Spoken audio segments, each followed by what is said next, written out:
Alright, people. Alright, I'm back. Trust me, I'm back.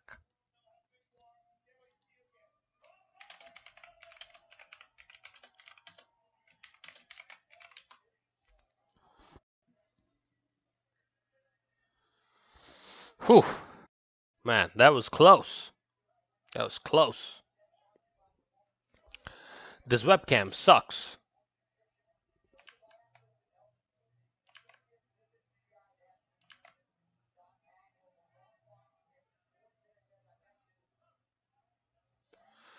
What is happening to the internet, man? Now, what is happening? I always have some issue like this.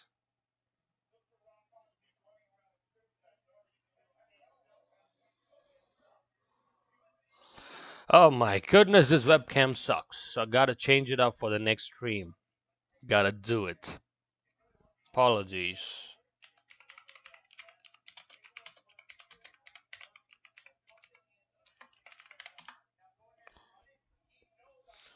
Man, the guillotine was tight from Rob Font. Meanwhile, as the listeners tune back in, we have a quick update to all the listeners who doubted my prediction skills.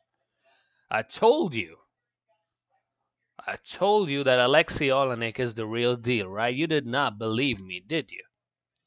Okay, I'll show you this. Have a look. Travis Brown, you thought he has some balls? No, he doesn't. I hate Travis Brown and have reasons for the same. Because Alexei Olenik does what Alexei Olenik's generally going to do. He's going to submit you in round 2, most probably. And he's got the only Ezekiel choke in the history of the UFC. You better respect the ground game, Travis Brown. But he got subbed out of nowhere. But he was still getting dominated in the stand-up exchanges, man. Travis Brown looks so sloppy that I feel disgusting. My stand-up looks better than that. His footwork is gone from the time he started training with Edmund Taverdian. Tony Ferguson is in the house. Meanwhile, El Kukui is supporting UFC 213. Man, I was so disappointed once again by Travis Brown. But let's forget it and move on from that.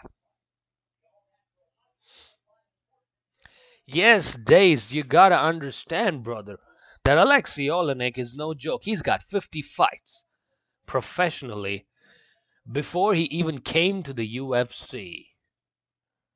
That is how good Alexei Olenik is. People have no clue. Go watch his fights on YouTube. Yeah, I know Travis has got good hands. I respect that. But the problem is, this guy always underestimates his opponents. He used to have such good footwork. Remember the way he knocked out Stefan Struve? Man, that was beautiful destruction. The way he even, hung in there with Andrei Arlovsky, I could still respect that. But Travis, though, is not on that level anymore. I just feel sad for him these days. I know he fucks Ronda Rousey, but that's got nothing to do with it. You know how Ronda Rousey's stand-up is. She used to be dedicated to this craft. This is mixed martial arts, people. This is not some game. This is not UFC 2 available on PlayStation 4. This is not that. There's some real deal here. So Travis Brown's stand-up, if he's going to stay with Edmund Taverdian full-time or even part-time, is going to deteriorate. I had real hopes from that guy. But man, did he disappoint me even more today. He had a chance to finish Olenik. Everybody does. Even the guy in his previous fight, in Olenik's previous fight, he dropped him down. But he finished an Ezekiel choke from the bottom. That is how gangster Olenik is. But anyways, enough ranting about Olenik. Let me give you a quick update on all the fights which happened on the undercard. The first one was Trevin Giles versus James Bochniewicz. Two unknown up-and-coming fighters, but man, Trevin Giles got my attention with superior control and stand-up today and absolutely dominated in the ground to finish the fight via TKO against James Bochniewicz. Then we had another two unknown characters, Terrian Ware and Cody Stamann. These guys are, I think, the ones who are from The Ultimate Fighter, I believe. Cody Stamann got overall superiority on both the ground and in the stand-up and got the decision victory against Ware. And we had an interesting fight against one of my old favorites, Jordan Mean and Bilal Muhammad, but Bilal Muhammad is the new breed, and he does prove that today with a unanimous decision victory. Similar domination to the previous fight, a lot of takedowns mixed in with superior striking and octagon control for Bilal Muhammad. That is a good start for what was a reasonably good undercard, I have to say. I have to say that. Then we had Gerald Mischart going up against Thiago Santos. Thiago Santos, though, is known for his leg kicks. He implemented that. He implemented some good body kicks. But man, his striking was so superior today that he finishes the fight in round 2 out of a possible 3. Then we had Chad Laprise. Almost like the co-main event for the prelims today, and Chad Laprise got a TKO against Brian Camozzi, the brother of Chris Camozzi, who was making his octagon debut, if I'm not wrong. And he got a beautiful TKO. It was pretty competitive till he got the beautiful punch and connection to finish the fight via TKO. Then we had Browne and Olenik, the featured fight on Fight Pass prelims. Travis Browne drops Olenik in the first round. His chin is suspect and he is old. But the problem is he has to capitalize. But Olenik survived and he finishes the fight in round 2 via beautiful submission. And then the main card opens with Rob Font and Douglas Silva de Andrade. Andrade was game for round 1, got poked in the eye. But then Font was so superior on the stand-up exchanges that he got the fight to the ground and finished via guillotine choke.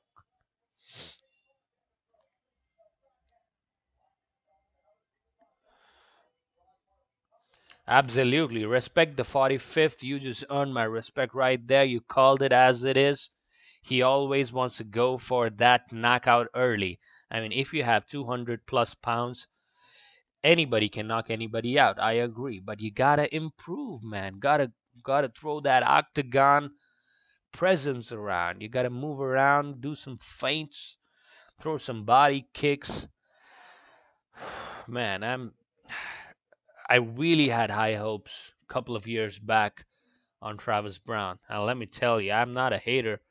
I really had hopes way before he was dating Ronda Rousey or before he was abusing anybody. Way before all of that. Man, from the time I started watching mixed martial arts, there are very few heavyweights who get my attention. All right, Stipe Miocic, Travis Browne, Francis Ngannou. These are the only 3 guys in the last 4 years who got my attention. Pretty much. But shit, is he going down so fast. Hopefully he's getting some pussy from that fiery ass do nothing bitch who's Ronda Rousey. Francis Ngannou, man, respect the 45th. The next heavyweight contender has to be Ngannou if they groom him correctly. But looks like they're throwing him to the wolves. JDS is next for him. UFC 215 is when Mr. Ngannou, man, he looks so dangerous. Let me show you a picture of Ngannou. You'd be frightened. I'm sure you know who he is. But he's got some crazy, crazy hands, Ngannou, man. He's built like a truck. But let's worry about Ngannou later. It's showtime, ladies and gentlemen, because Anthony Showtime Pettis is in the octagon, and he's going to repeat a fight with Jim Miller. If I remember, these guys fought not a long time ago.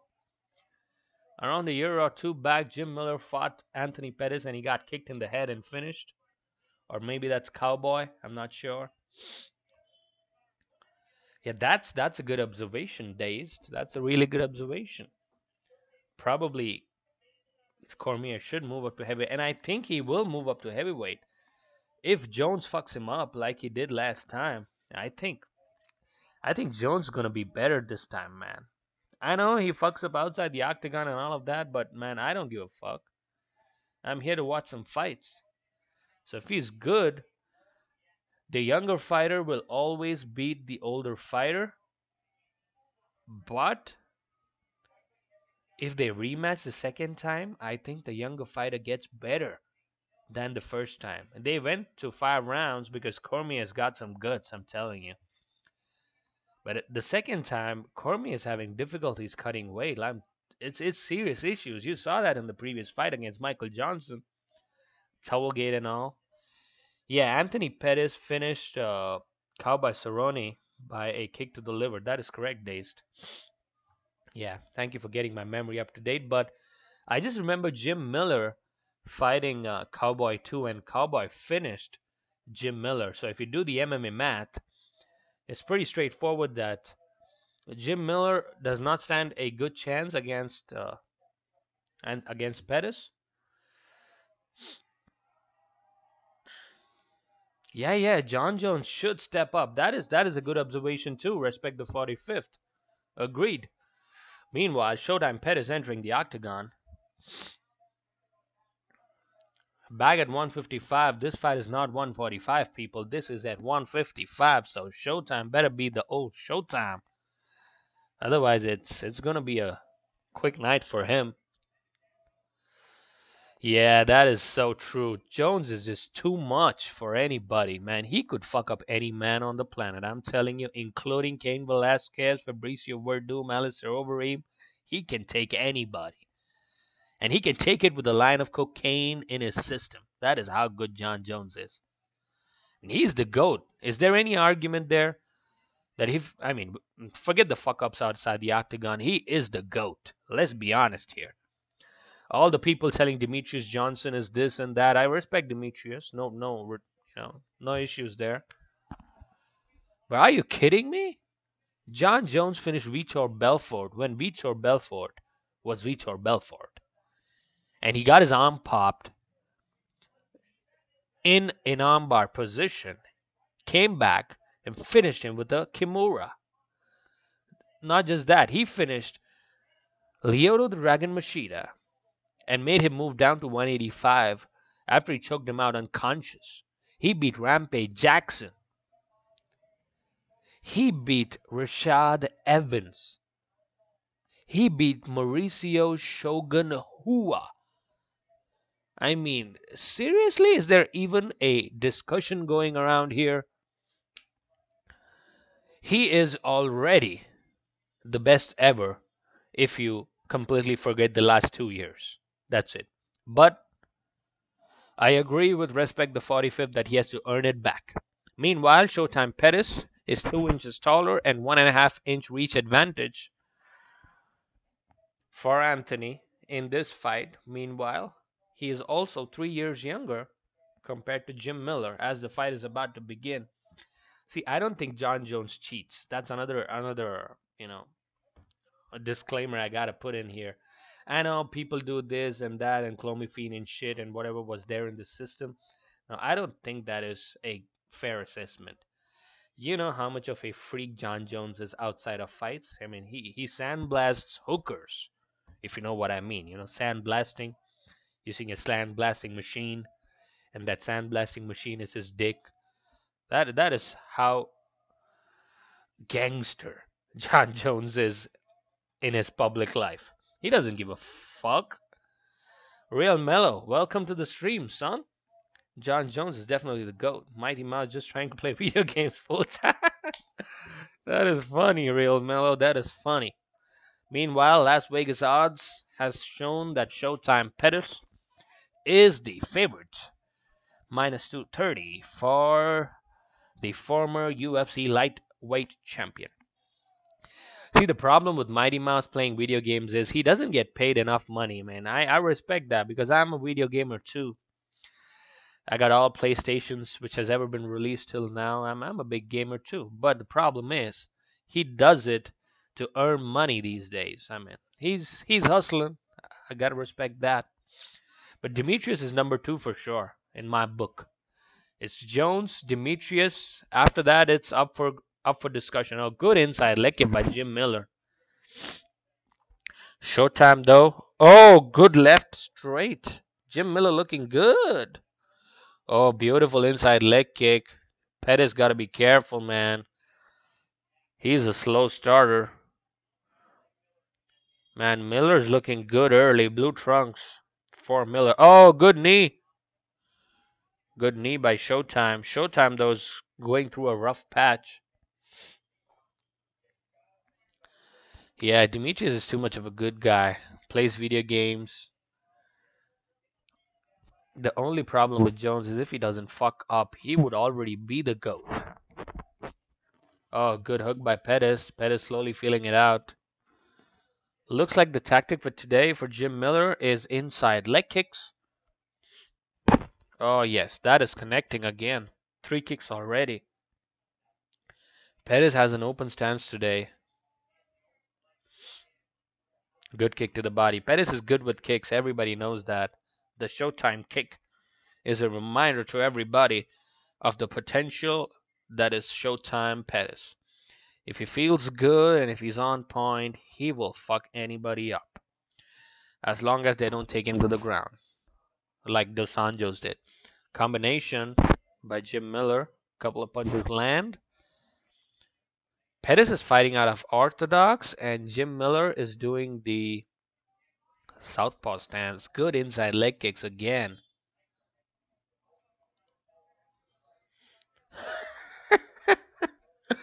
His nasty gaming. What the fuck, dude? Can't get rid of the munchies. That is, if I look at it, actually, that is pretty apt. He does look like he's got the munchies. Oh my goodness. Comment of the day till now, for sure. By his nastiness gaming. Yeah, it's tough for DC to get rid of that dad bod. That is correct. And see, DC is just a little thick. I mean, it's not munchies or not, I don't know, but he's a little thick. Pettis, though, getting some body kicks in the meanwhile. Good inside leg kick. Kicks again. Oh, knee combination by Pettis. Pettis pouring it on. Jim Miller in trouble. Good kick to the body. Showtime feeling like Showtime once more. But got to be careful. Got to pick those punches. Beautiful stuff. Good kick to the body, but answered with an inside leg kick by Jim Miller. The body work is beautiful for Pettis. Slowly feeling it into the octagon is Showtime. A good straight, man. Oh, 1-2. Jim Miller is reeling, but he's still hanging in there. Pettis, very patient. Oh, good left hook, though. Good left hook by Jim Miller. 1 minute, 40 seconds remaining.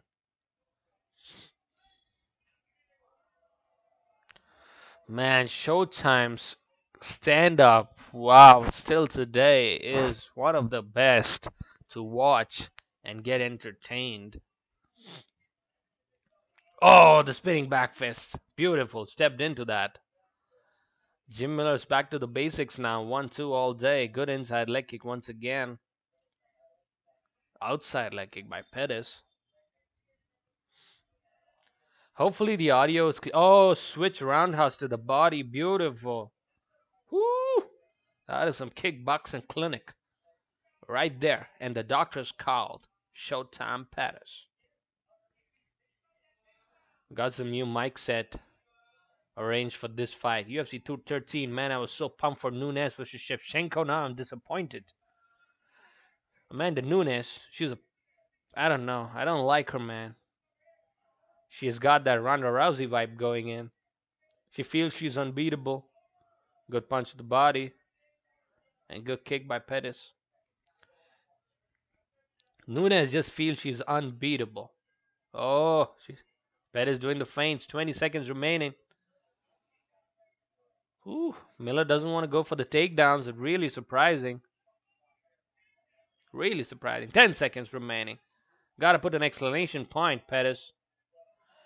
Oh, good head kick, but answered with a left straight. Good combination by Pettis. And the round comes to a close. Whoop. That is how fast kicks are from Showtime. It's like, whoop.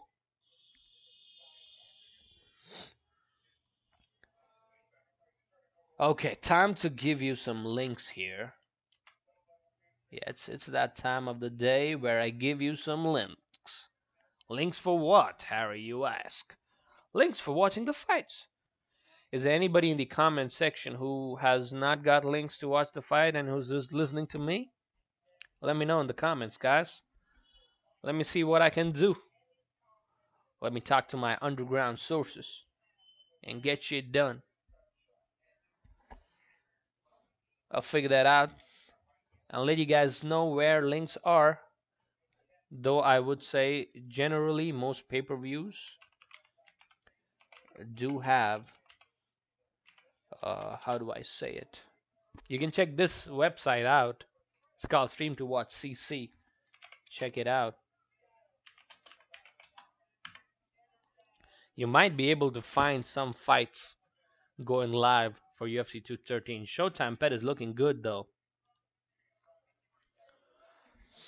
Showtime Pettis really looking good later in the first round. But he has to be careful, man. Jim Miller has got solid ground games, but he's trying to stand and bang with Showtime. I'm really surprised Jim Miller is not going to the ground. Good kick to the body. Miller though stalking Pettis down early in round 2.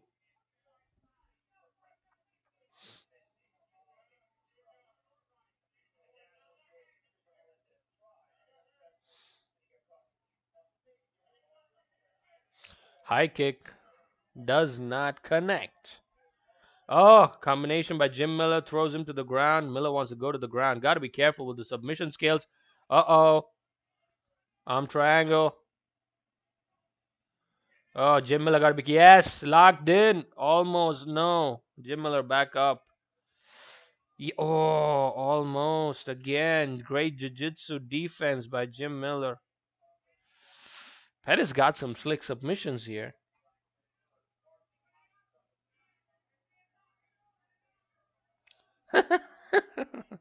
Respect the 45th. All right. All right. Respect the 45th. Oh, ground and pound. Pettis busted up. Ooh. Pettis busted up suddenly. Maybe one of these punches got it through. Whoa. Jim Miller, gotta be careful, man. Arm triangle's always up for grabs. But, man, Pettis is busted up like shit.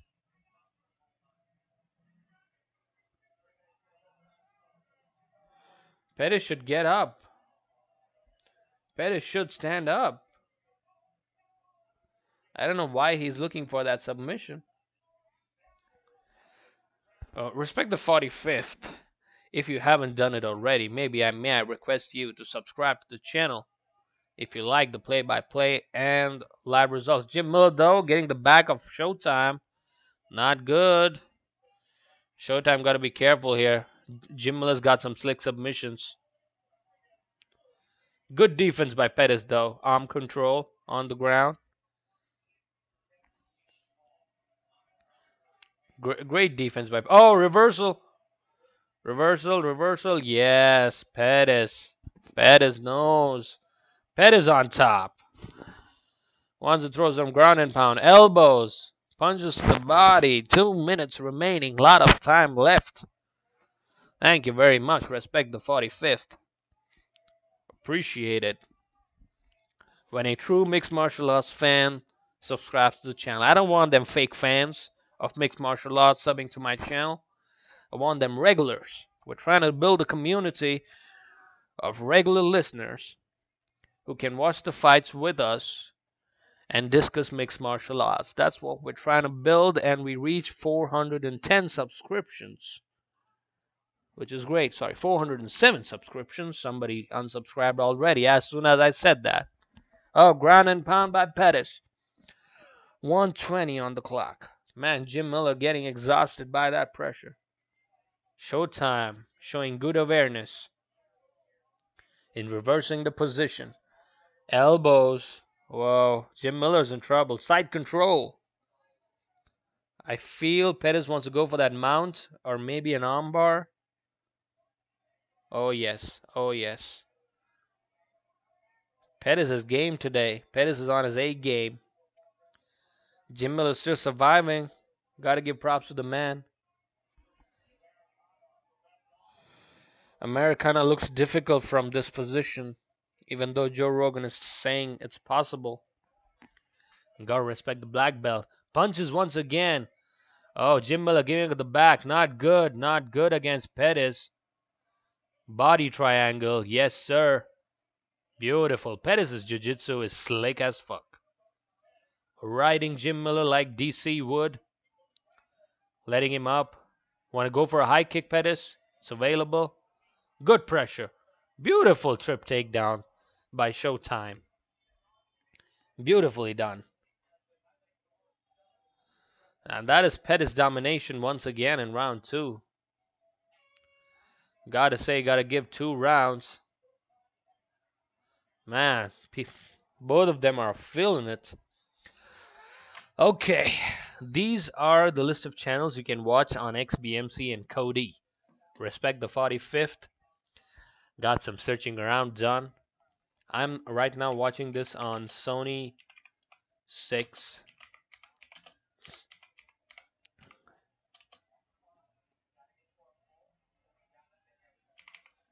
These are all different regions and different channels. You just gotta search in Cody and XBMC or on the internet to watch them live and for free, or maybe $1 maximum. I pay $1 per month for Sony ESPN in my country, so you guys could also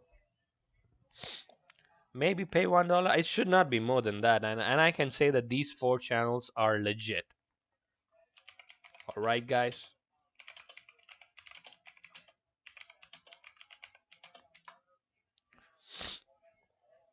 So in case you're interested, please be sure to check those channels out. Pettis, though, feeling good as round 3 begins. Pettis is looking like the old Showtime today. But Jim Miller, though, is still game enough. He can finish the fight on the ground.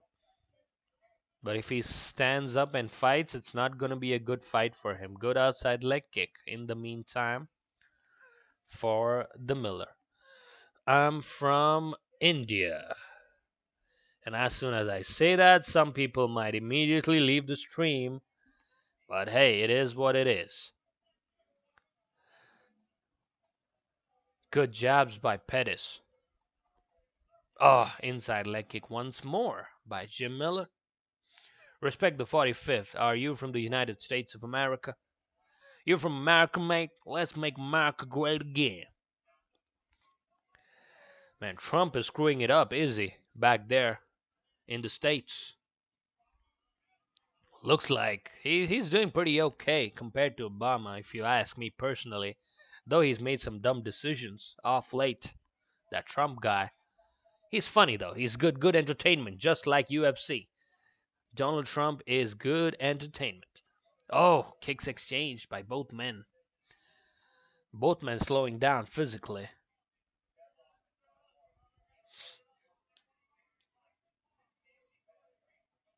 Oh, high kick. High kick by Pettis, but Jim Miller takes it. Pettis is so loose today. I like it. I like this Pettis. Oh, front kick to the face. That's hard. Giuliano Rossi. Agreed. I am commentating the fight. Am I not? Pettis on the outside still. Apologies, Giuliano Rossi. I agree. You might be a little frustrated. Jim Miller's talking. Pettis down. Oh, good jab by Pettis once again. Want to have a devastating finish to this fight. I do feel Showtime has that potential. High kick by Jim Miller. Oh, good jabs by Pettis once again. Double jab. Oh, Ali style. The corner of Showtime Pettis wants him to stick and move. Jabs working for Pettis in round 3.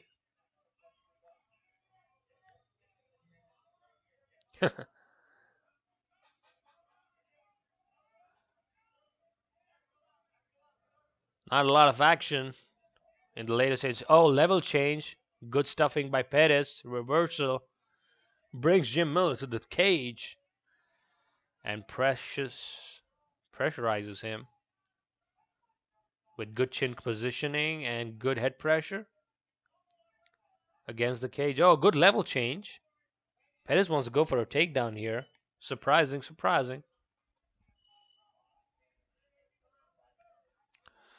Pettis wants to go for a trip. Jim Miller does not have it. Again, back to over-under.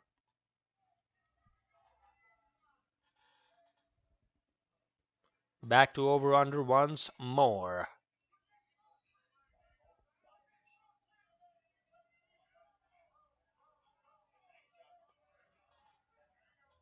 Good movement once more. Good pressure. Oh, good elbow in the break. Oh, good elbow by Pettis once again. Pettis wants this to the ground. Jim Miller, though, looks a little bleak today. Looks like it's showtime. Pettis, who's going to win the unanimous decision. 40 seconds remaining. Can we get a finish? Looks highly improbable. Oh, the switch roundhouse. Beautiful. That is what we are here to see. It's been a long time since I saw a switch roundhouse on the cage, and if anybody can do it, it is Showtime Pettis. Good kick to the body. Kick to the dick, but Pettis is like, no, I don't give a fuck. Let's go. Oh, Jim Miller with a switch. Oh, kick to the face once again. Combination. Throwing it all against each other as they close the fight. Good one. This has the potential to be fight of the night. Good one. Gotta give props to it. I'm clapping right now. Showtime Pettis feeling it. Man, that switch roundhouse was so good. And not just any switch roundhouse, a hand-planted switch roundhouse exchange between both Jim Miller and Showtime Pettis. The kicks to the body and the combinations is what did Jim Miller in for today. Giuliano Rossi, hopefully I satisfy your needs for today, sir. Whew. Good fight. Good fight. Gotta give it to Showtime, though. Man, that switch roundhouse at the back of the head. Jim Miller came back with one of his own. Boom, that switch roundhouse. So good. And that too hand planted. That requires some next level skills, guys. The overall fight statistics, 58 head strikes for Pettis, 26 body strikes, 9 leg strikes, 2-minute top position. It's a dominating performance for Showtime. I'm going to give this fight 30-27 to Anthony Pettis.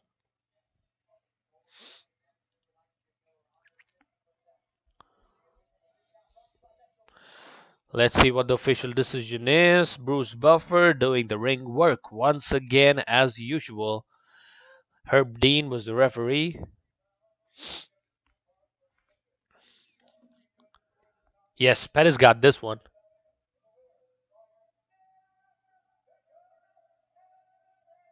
30-27 unanimous decision here.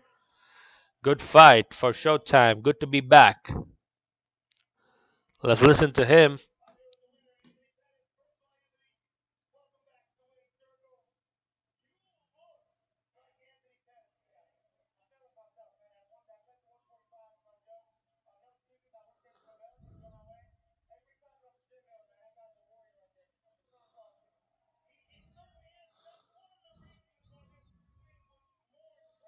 Jim Miller's a warrior, though. Gotta give it up to him.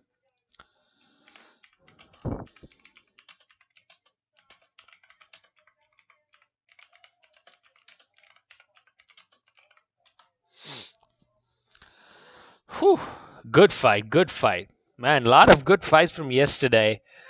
I don't know how many of you watched Justin Gaethje versus Michael Johnson. Man, oh man, did I regret missing that fight card.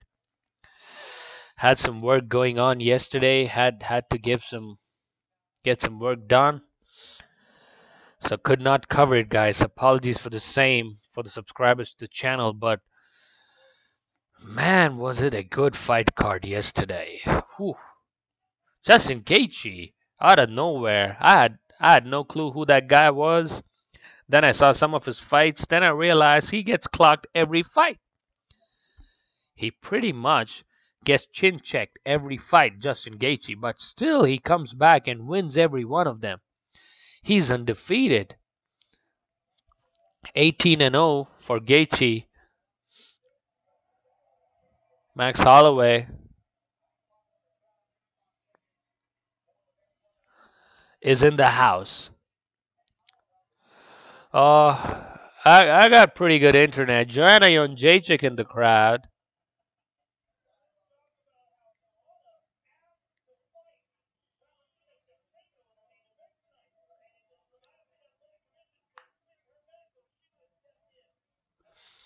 Okay, just giving you breaking news here.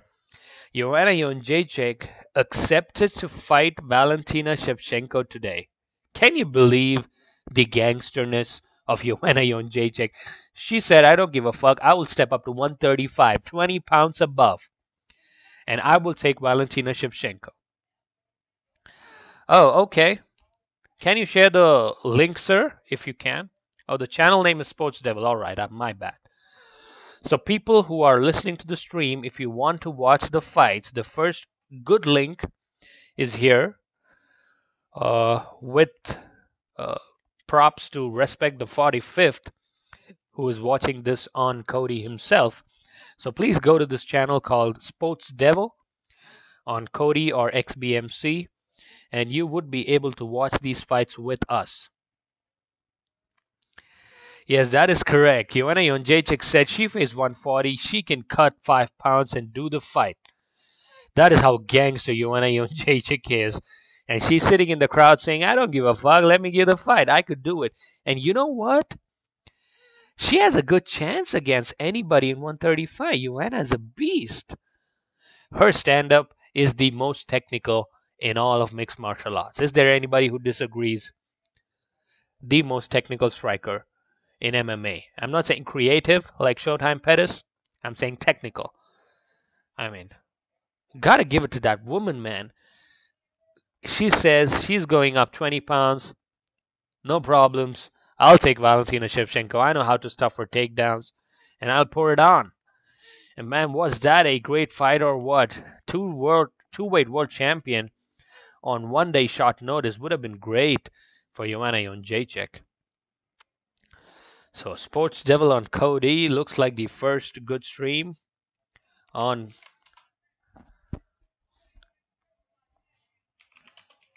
today's list of listeners. Once again, thank you very much. Respect the 45th.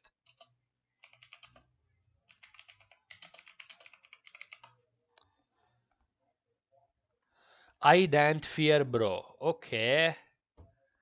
You say you're gonna beat Romero. Alright. How much you weigh? I don't fear, bro. May I ask you, sir, how much do you weigh? If it's anywhere between 200 to 250 pounds, I don't think you could fuck Romero up. But yeah, depends on your background. I do respect it. One. Oh my goodness. There's some funny people in the stream today. Gotta tell you that. I respect that, Jesus. I'm sure you could whoop my ass too, for sure. You're 120 pounds, man. Come on, you could whoop my ass easy. I'm just 50 pounds, you know? I mean, that's how much my dumbbells weigh, anyways. Funny people. Anyways, once again, thanks to all the listeners who have tuned in. July 29, don't go nowhere, people. I'm telling you. Because Bones is back in Anaheim, California. And he's here to fuck shit up. I'm telling you.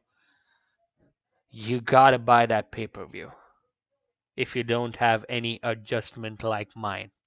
I got some adjustments where I watch pay-per-view fights for $1. I mean, I guess that's applicable only to my country. Looks like America is not the only great country in the world, is it? There are many other great countries here. So I can watch all UFC pay-per-views combined in a 1 month duration for just $1. So that is 60 rupees in my country. So that is blessed according to me. More blessed than Max Bless Holloway, if you gotta ask me seriously. But hey, we got some heavyweight action coming up. Curtis Blaydes is going up against Daniel Omielanczuk. This one should be a brawl if I expect anything from these people. Omielanczuk is from Dagestan, if I'm correct. And Curtis Blaydes is a solid 260 pounds fighter. So it's going to be interesting here. These two people are beast, man, but nowhere at the level of the top 5 for sure. The top 5 greatest of all time. Let's start that discussion. I was thinking about this yesterday.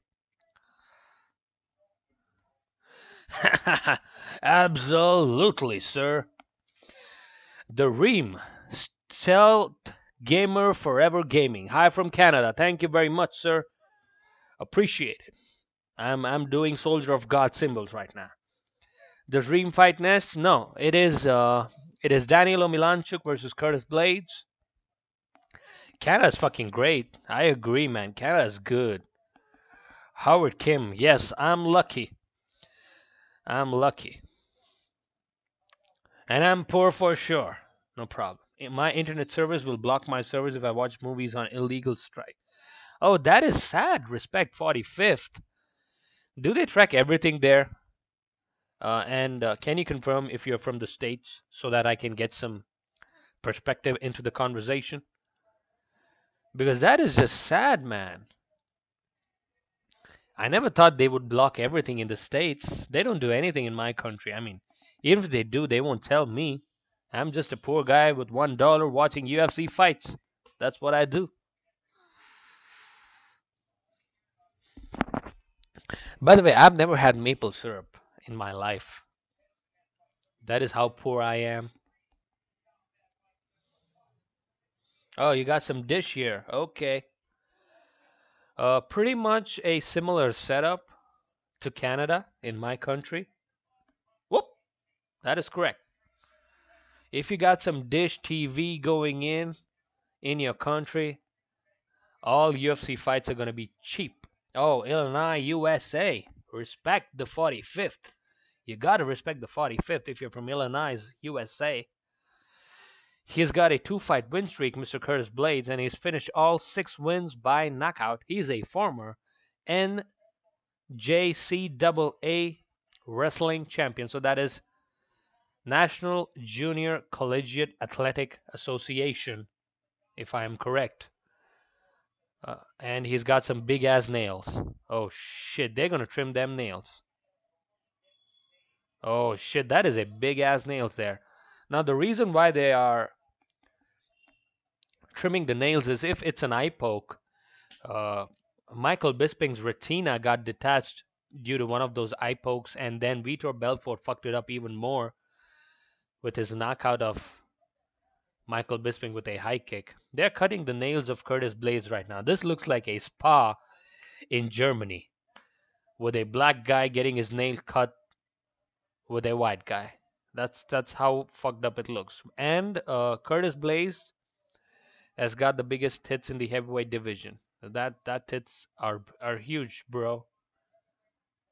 And the problem with that is I've heard that if you don't take clomiphene, which obviously is banned in the UFC, your estrogen levels will go up significantly if you lift a lot. And if you lift a lot, eventually the style of lifting pretty much would end up you having some sort of a huge tits. Unless you gotta spread it out though. Stealth gaming forever, gamer forever gaming. If you are liking the stream, maybe go ahead and sub to the channel. Would really appreciate the same. Yes, Blade's cardio is top notch. He will go for the takedown in 10 seconds. Yes, I agree with that. But Omielanczuk's sprawl game is pretty good too, and he's thick as fuck. Most of these Russian dudes or these Eastern European dudes are thick. And they got some good power going in there. The moment I learned that Joanna Jedrzejczyk is gonna be in the mix to fight today, I was so pumped. I wake up from my sleep at 4 a.m. and I'm like, is this going on right now? Man, that would have been such a good fight. I'm fantasizing about it. I mean, not Joanna personally, but I'm fantasizing about the possibilities of Joanna Jedrzejczyk moving up to 135. Man, that would be crazy. And she has a good shot. She has a good shot against anybody in the 135 division. Let's break down the tail of the tape. Enough talking about other people. 34 years Omielanczuk is going up against the younger and 26-year-old fighter Curtis Blaydes. Curtis Blaydes has a 4-inch height advantage, a 10-pound weight advantage, and a 6-inch reach advantage. Brought to you by the $1 subscription that your country does not have. Here we go.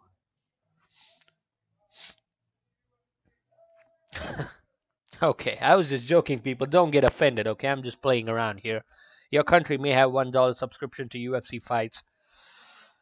If it does, your country is blessed as fuck. But my poor country and this poor fellow definitely does have a $1 subscription to all UFC fights. And I think that's pretty fucked awesome, if you ask me. Curtis Blaydes is a minus 750 favorite.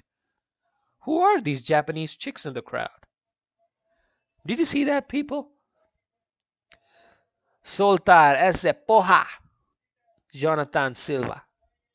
Thank you for joining into the stream. Plus 475 underdog is Daniel Omielanczuk, who looks far thicker than Curtis Blaydes, but he's 10 pounds shorter.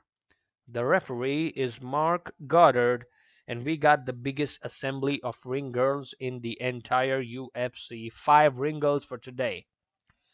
The best amongst them is obviously Ariane Celeste and Brittany Palmer. Them fake titties are so good. They're so good that they're better than Curtis Blaydes' titties. Good uppercut by Daniel Omielanczuk. Omielanczuk want to go for that early finish. Oh yeah, the takedown is coming. Curtis Blaydes, NJCAA.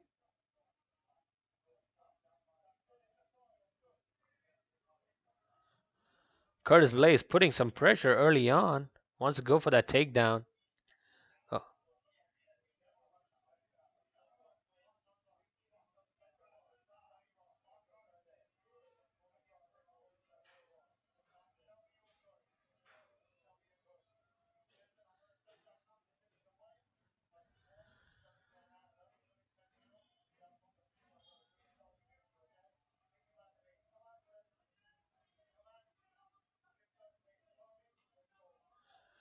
Some break in the action, maybe due to an illegal knee. Os! Oos! Curtis Blaydes, a lot of head movement. Gotta be careful. Omielanczuk will just fuck you up with that left hand of his. Good kick to the body by Blaydes, who is the superior wrestler for sure. Wants to clinch up again.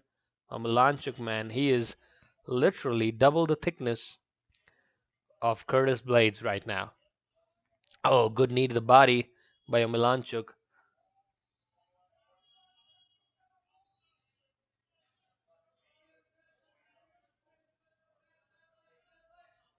Good pressure by Curtis Blaydes. I think this is the only heavyweight fight which has the potential to go to 3 rounds every time, whenever Curtis Blaydes is there. But he generally finishes the fights, I agree, later on the rounds. But his wrestling is so good that he ends up taking the fights to the ground anyway. So good knee to the body by Omeilanczuk once again. I actually had a doubt. This ref's a joke, yeah, probably. I had a doubt which I had to ask you guys. Can you choke anybody in the UFC using a choke slam hold? You remember how the Undertaker used to choke slam people? So can you have that hold and then choke people like a straight up old fashioned neck choke just from the front? Can we do that? I was thinking about this yesterday and I was like, yeah, maybe you could, but I wasn't sure. I read up the rules and I could not find anything. So maybe that could be up for discussion from the for the MMA community. Oh, good punches by Omielanczuk though. Curtis Blaydes got to improve that striking against a veteran of mixed martial arts like Omielanczuk. Wants to go for that double leg. That double leg is not available.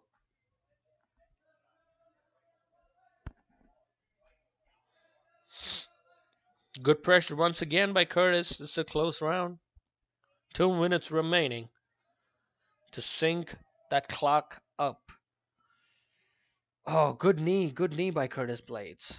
He put some good pressure, man. Good kick to the body by Omielanczuk. I feel this fight has the potential to go 3 rounds, and I don't think a lot of listeners would like it.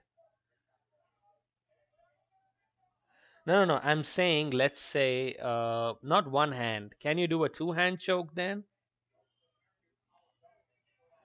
I mean, assuming obviously I get the guy fucked up enough to make him realize that he does not know where he is, and rather than going for ground and pound, can I just choke him Undertaker style? Like just hand to the throat and just choke him? I was just wondering about this yesterday, so maybe you could. Obviously, the other guy would fight back, and I'm assuming all of that, but assuming I get the guy fucked up on the feet so much that he falls to the ground and I start choking him with 1 or 2 hands, straight up throat choke. I mean, we can kill people, right, with chokes. That's what they teach me in jiu-jitsu school. So if that is going to be the case, I asked my jiu-jitsu teacher, and he obviously does not watch that much UFC. He's more of a traditional jiu-jitsu guy. So when I asked my coach, he said, I mean, jiu-jitsu is pretty open-ended as long as you can use positions and dominance. But he's not personally seen anybody using it because it's a bad technique. Okay, respect the 45th. Maybe, yes, we may not be able to do it. So maybe pride allow. Oh, good left hook by Omielanczuk. Round comes to an end. Back and forth. Probably I'm giving that round to Curtis Blaydes just because of that pressure. So open hand chokes are not allowed in the UFC. Okay. Because you can put a lot of pressure if you use both hands for that kind of a choke. You could pretty much damage the trachea. Imagine a heavyweight doing it to you. You would be dead in probably 10 seconds of that if you can't defend yourself. So yeah, maybe that's a good rule to have in the UFC, but I'm sure back in the day when Royce Gracie was fighting, that was allowed for sure. Good start to the round, Chris Crawford, I agree. Man, I just don't get it. Is it a trend in the US to have fake tits on girls? Because I don't see any fake tits in my country. I'm telling you. Even the biggest porn star of my country, her name is Sunny Leone. Go check her out. Don't start fapping right now because it's time to watch UFC, okay, people? But, I mean, in your free time, Do go check out this porn star called Sunny Leone. She's pretty hot looking and all. But we don't have this concept of fake tits that much in India. It's really interesting to see the States and the European countries embrace fake tits so much. Why change up something which looks good naturally? I know fake tits looks way better. I gotta agree. But man, it's so artificial. It takes away from all the fun, don't you think? Yeah, that was my assumption. Respect the 45th. This channel is so fucked up that 1 second we're talking about two-hand chokes, the next moment we're talking about fake tits. This is craziness. Man, you could leave us up just for that. Fake tits, two-hand chokes. That's how you sum up my channel, I guess. Imagine this, two-hand choke to the fake tits. That would be good. Like imagine you choking them tits with two hands. That's what every man wants to do, right? And probably do many other things, but this is getting weird, so I'm gonna switch it up to the play-by-play. I don't know. Maybe I'm a little horny today. Omeilanczuk hanging in there. Oh, good jab by Curtis Blades. Omeilanczuk still wants to go for that left hand knockout, but Curtis Blades has got a good gas tank. Good punch to the body by Omeilanczuk. Yeah, this one's going 3 rounds, guys. This one's not gonna end.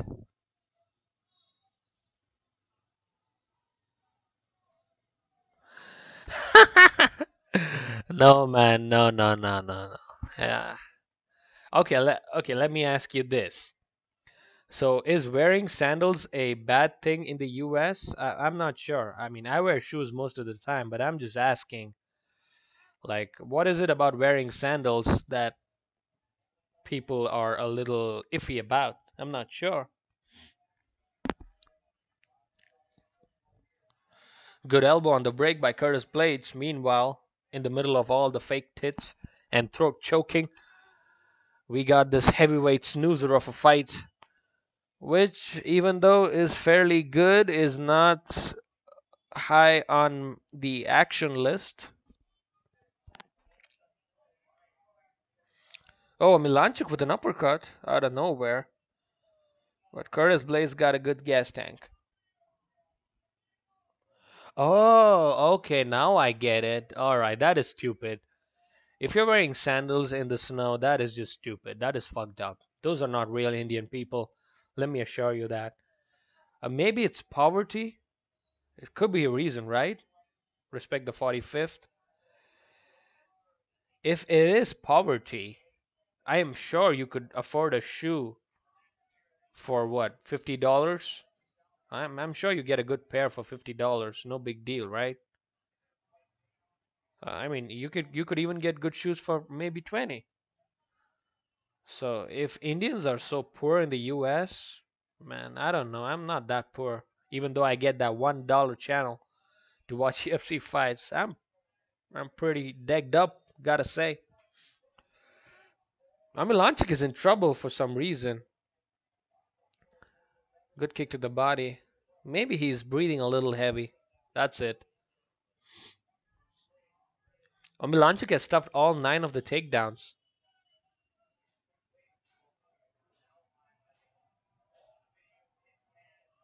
Good head movement.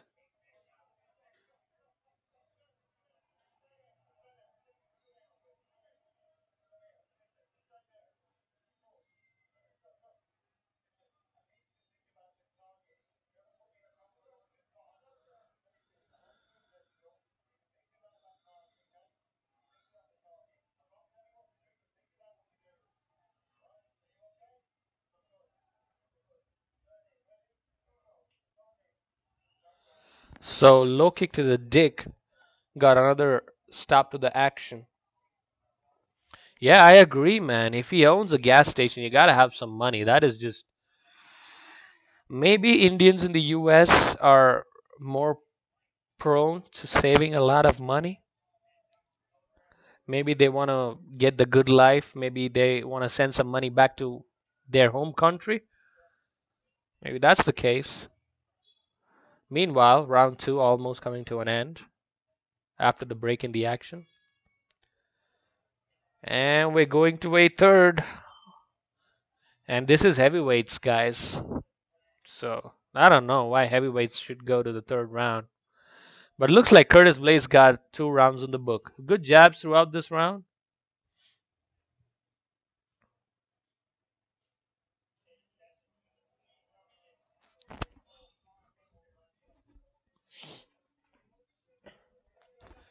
So I guess Omeilanczuk has to go for a finish here. Otherwise, it's gonna be problems. Yep. See, the problem with Indians in America is they're generally not people who.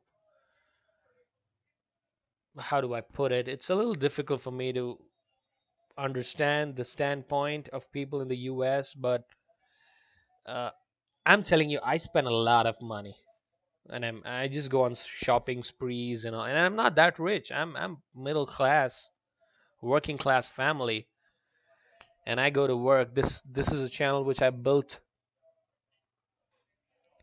only on doing UFC fights. So I do this because I love to do this. All right, and my parents gave me the freedom to, you know, approach and experiment with whatever I like. So maybe in the US, people. Oh, good punches by Omeilanczuk. Curtis Blaydes in trouble. Oh, shit. So I guess the mentality of Indians in the US is, man, I gotta save this money and probably send it back to my family in India. Maybe that's the whole point there. They're good people though, man. I'm sure they are, people with good character. That much I can assure you. Indians would not get into fights most often. They are generally one of the most peace loving people on the planet. I mean, this is the country which gave Mahatma Gandhi to the world, the guy who's known for peace. So, enough about India for now, as Curtis Blaydes goes for a single leg. English is part of school, man. English is part of school. India is not what. Okay, I'm not, putting you on the spot. Respect the 45th, but Indian education system is very strong, very strong. Most Indians you see in the US are pretty well educated. The problem with people in the US who are Indians is the people who run gas stations, they would have probably ran away from home, or they would have come to US without a bachelor's degree. I myself am a triple degree holder, a one undergraduate, one master's, and one professional. Uh, and I use that. I mean, I still like mixed martial arts. There's nothing wrong in doing that, right? So the education system, I'll tell you, there's a state in India called Kerala, or Kerala as we call it. So that state has got a almost 100% literacy rate. And I can assure you, not a lot of states in America can actually promise that. 100%, every child in that state is educated up to an undergraduate level. 100%. So the problem is the US does not have access to countries in Asia.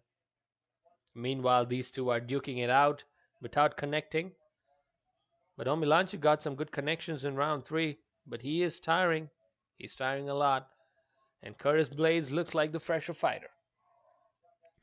So we got English right from first standard, right from pre-nursery, man, pretty much. English is compulsory for us because we got to survive in this big bad world of English-speaking people. Oh, good straight by Curtis. 1 minute 45. Omeilanczuk is struggling here. Omeilanczuk is really struggling. Does not. Oh, good uppercut by Curtis. Omeilanczuk with that winging punch.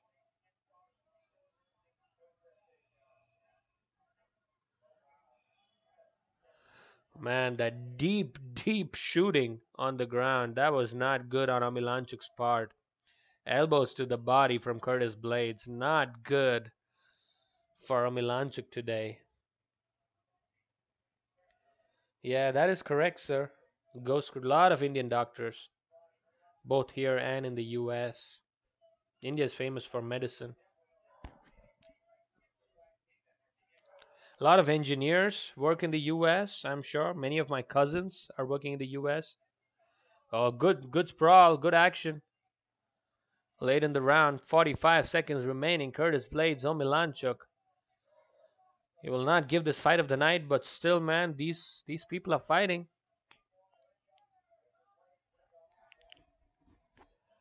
to the best of their abilities.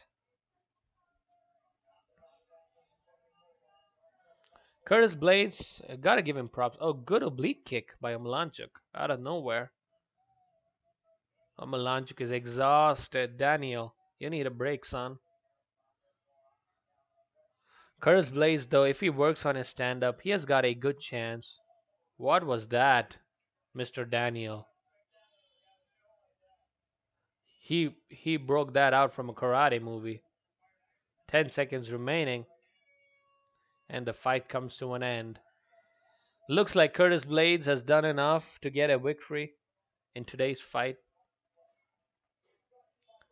Looks like it. Finally, time for the co-main and main event. Finally, Fabricio Werdum versus Alistair Overeem 3 is up next, if I am correct. And yes, I am. And after that, we got Robert Whittaker and Yoel, Soldier of God, Romero.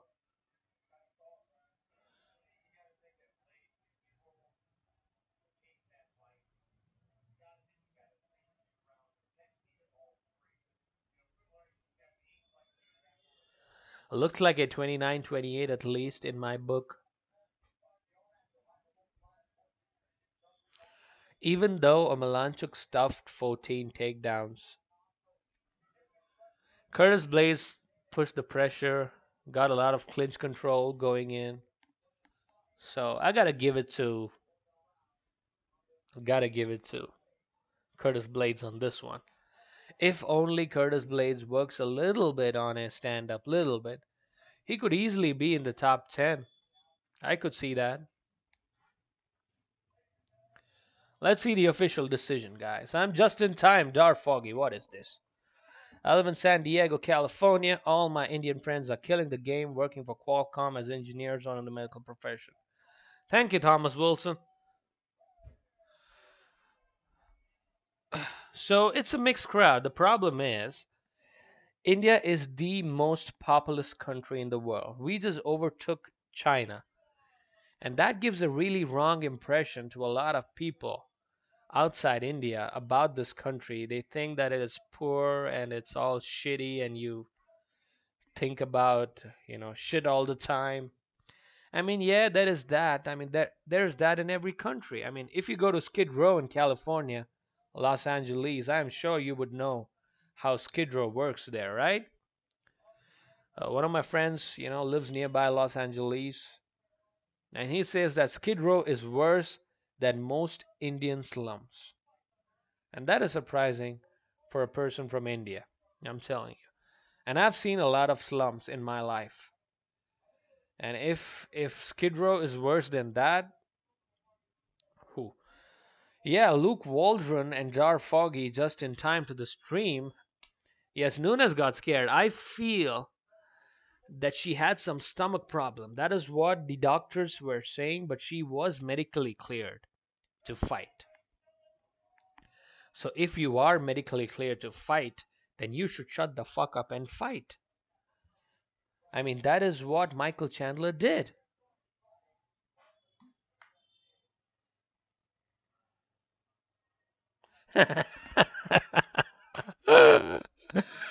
Wow, that is funny. Respect the 45th. Lesbian dance theory. What is that? Katie Olson and Rob McElhenney. Chris Cyborg is in the house. Yeah. The baddest woman on the planet.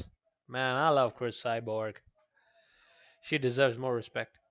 Justin Gaethje, people going nuts. The highlight, won by TKO. They did not touch gloves yesterday, did they? One of the best fights I have ever watched in my entire time commentating on YouTube. Oh my goodness, was it a good fight yesterday? Michael Johnson, Justin Gaethje. We got a new contender, boys, and his name is the highlight. Justin Gaethje.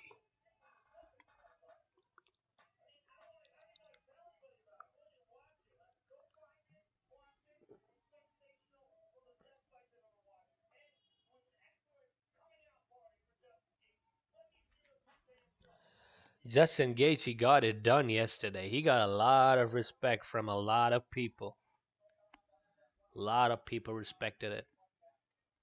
Meanwhile, they're showing a picture of the United States of America and they cut to Sydney, Australia, where they are showing the Lotus thingy. What is that called? I forget. I don't know. Oh, I agree, man. I agree, Thomas Wilson. I gotta get that ONE FC thing going on. Till now, I have not done Bellator fights on my channel. It's still a very young channel, so if you guys want me to do Bellator fights, just let me know in the comments. I would love to do it, but the problem is we don't get Bellator broadcast in my entire country.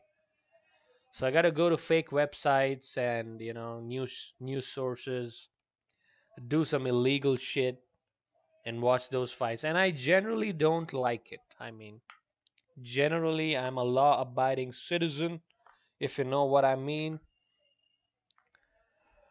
So I do give you guys links. That does not mean that I go and watch them. It is only the links shared by my listeners on the comment section. I do what I can to help you guys out. I get 100 Mbps in my location. Yes, that is my internet speed. Respect the 45th is really on my internet, isn't it? Okay, boy. So I get 100 Mbps download and upload approximately. We still don't have that 1 gigabit per second speeds in my country yet. I mean, that's obviously the United States shit. Meanwhile, Fabricio Werdum and Alistair Overeem are all set to determine who should fight Stipe Miocic next. And I think the winner of this fight has got a good chance in fighting Stipe Miocic. Miocic knocked out both of these men cold, by the way. How much is it in the US? Is it 1 GB per second or how does it work? Don't tell me you don't get fiber yet. Seriously? Oh, India's not that bad, I guess. I did not know that. My assumption was all of United States gets fiber. That was what I assumed. And all my friends in the US got fiber there. Maybe it's the state of Illinois. Maybe. We got 4G too. 4G LTE got introduced in our country around a year back. So that was pretty interesting too. So if I use Wi-Fi, I get around 50 Mbps too. But if I use a Ethernet connection, that almost goes up to almost 100 Mbps, about 80 to 100 Mbps. So that's the speeds which we get here. The Reem is entering the octagon. And the Reem drops Stipe Miocic is the only guy, apart from Stefan Skyscraper Struve, to get a knockdown against Stipe Miocic is Alistair Overeem. Probably, in my opinion, the best striker in all of mixed martial arts in the heavyweight division, easily. What do you guys think about this fight? I'm the Reem.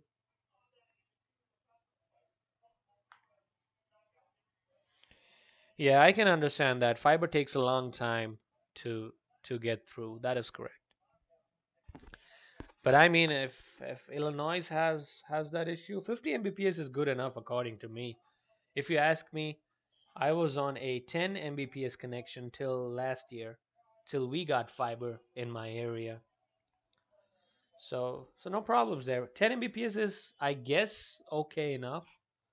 It's not that great for playing games and streaming games. Hey, but still, even though Overeem is off the roids, I still feel his stand-up is good enough. If you remember how he finished Mark Hunt, I know Mark Hunt keeps bitching about people being on steroids, but I'm getting irritated by Mark Hunt these days because he just keeps calling everybody a cheater. I mean, I know Michael Bisping does that too, but Mark Hunt just says that because Overeem was given IV before his fight for his illness, he's cheating. How the hell is that cheating? Amanda Nunes pulled out of a fight today because she wasn't even feeling well. All right? Compared that to Overeem having diarrhea and stomach infection. He getting IV is, I guess it's fair enough before the fight. And he beat Mark Hunt down and he beat his ass. It wasn't a close fight, if you ask me, between Mark Hunt and Alistair Overeem. Oh, Stealth Gamer Forever Gaming is back. Okay. Overeem will dominate Werdum. I don't know about domination, but it's going to be a close fight for sure. It's pretty close, this fight. Former UFC heavyweight champion, fourth highest strike differential in the UFC heavyweight history for Werdum, and 10 wins by submission, and he is a Brazilian Jiu-Jitsu black belt. That is the data on Fabricio.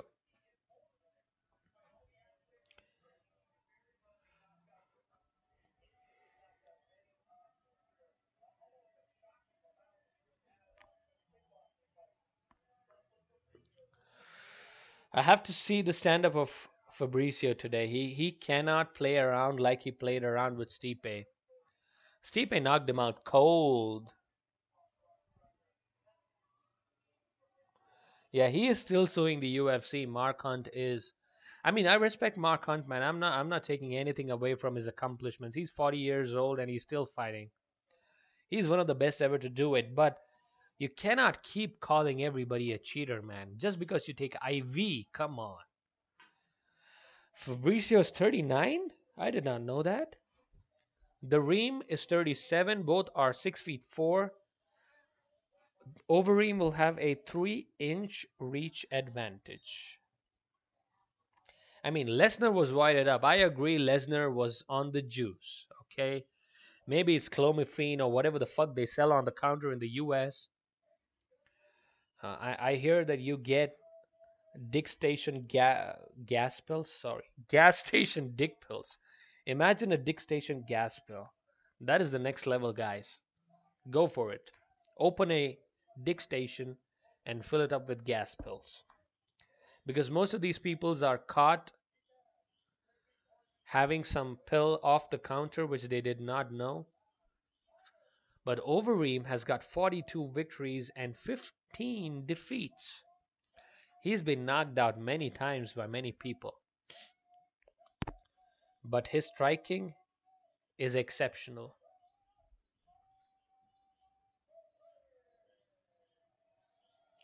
The Reem has finished 38 of 42 of his victories by knockout. Fabricio has got a record of 21 wins and 6 losses. All right. Chris Crawford going in for Fabricio.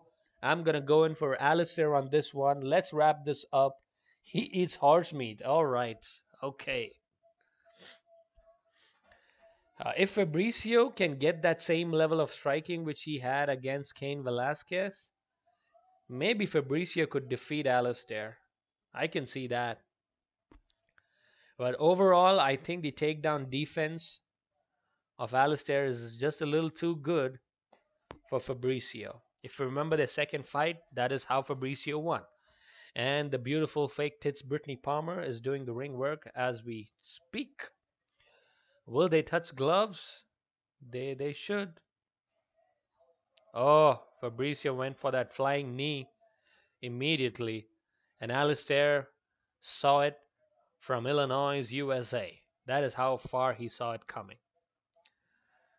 Alistair has been really patient in the last couple of his fights, and he is really strategic. He trains out of Jackson Winklejohn, the same place where John Jones trains from, and he's got his hands low today for some reason. Gotta be careful. Fabricio possesses power. Everybody possesses power early on in the fight. Good outside leg kick by Fabricio.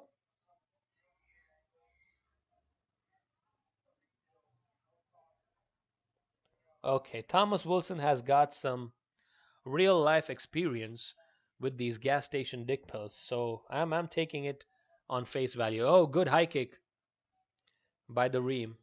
Fabricio closing distance. They clinch up against the cage. Reem with a knee to the body. Strong knee to the body by the Reem. Reem has to disengage from this. Yes, and he does. Fabricio, even though his stand-up is good, it's not at the same level as the Reem. Alistair is dropping his hands too much today. He's switching stances also.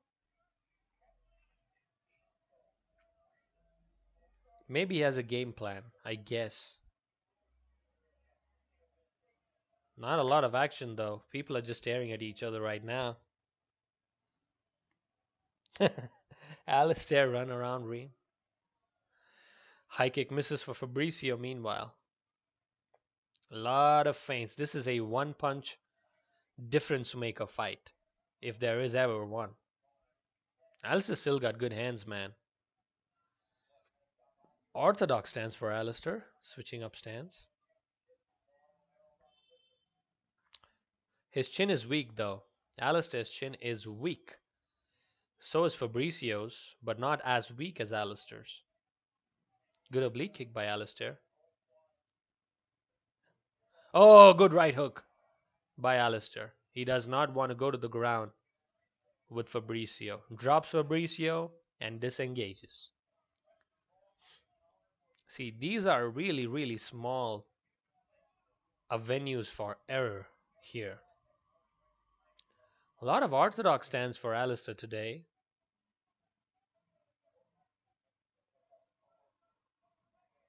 A lot of feints thrown in for good measure.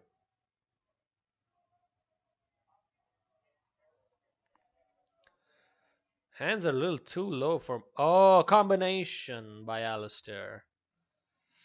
But does not drop Fabricio yet. Fabricio took it. Alistair does not fight so low generally. Maybe it's some sort of a game plan. High kick to a switch roundhouse. Oh, does not connect. Alistair wants to go for that overhand.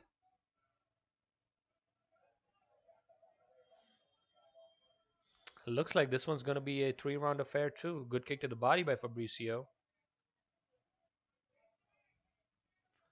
These guys are not able to find any opening till now.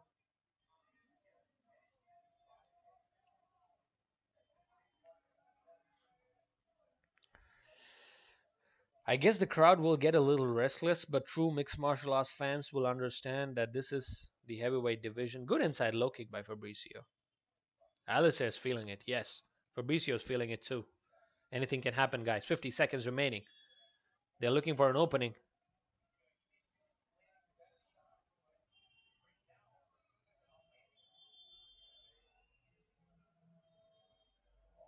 Good sprawl. Good sprawl by Alistair. Fabricio wanted to go for that takedown. Good keep kick.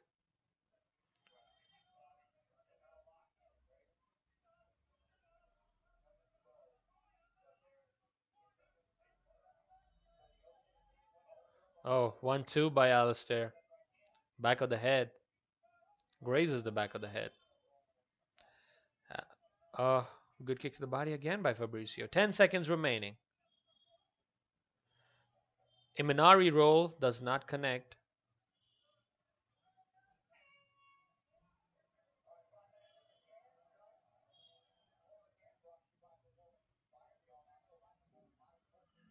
Fabricio is just a little too hyper, I feel. Alistair was just giving him a hand to touch, and he just wanted to kick him once more. Fabricio is a little too hyper. Yeah, I know he's a comedian and he plays around and whatever. Not a lot of action in the first round, but I guess I gotta give it to Alistair. It's a close one. Man, I'm so pumped for the next fight. Robert Whittaker versus Yoel Romero. My goodness, I cannot believe that fight is gonna happen next. Whoop! And as Anderson Silva would say, it's normal. It's normal. No problem. It's normal. The beautiful Chrissy Blair without the fake tits, I guess. And the Reem did not even take the stool. He did not sit down. I guess Overeem is working on his cardio. He wanted to go for that kick again, which he tried with Travis Brown. Fabricio Werdum wants to work the kicks. More urgency already seen in round 2 compared to round 1. Both these guys are comparatively fresh. They don't want to pull the trigger. They clinch up, but nothing of significance. A lot of orthodox stance for the Reem. Grazing left hand by Overeem. Oh, beautiful kick to the body. Fabricio wants to take it to the ground. Pulls guard. Pulls guard immediately, Fabricio. Reem got to be careful here. The guard of Fabricio is no joke. He finished Fedor with an arm triangle from the same position. Fedor thought he dropped him, and then Fabricio just finished it.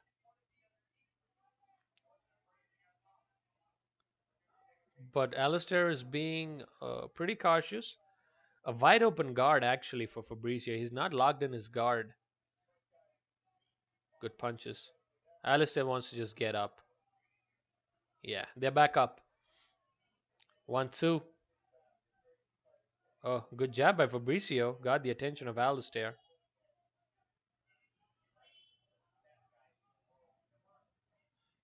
Good jab by Overeem.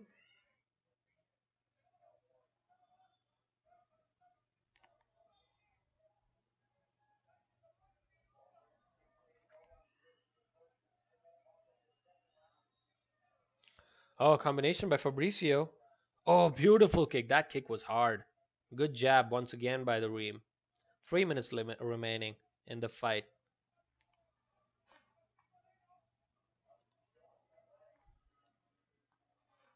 Oh, left straight. Go, beautiful knee. Wow. Reem hits hard, does he? Alistair just wants to lay on top of him for some time. Oh my goodness, that knee to the body. Oh, I would have died from it, most probably. I don't know how these heavyweights take such hard hits, man. And Alistair Overeem is back. See, Werdum is not winning these rounds if he's thinking that he's going to the ground by dropping down. No, the judges are going to give it to Overeem because he's the one who got the fight to the ground by punching Fabricio or kicking Fabricio.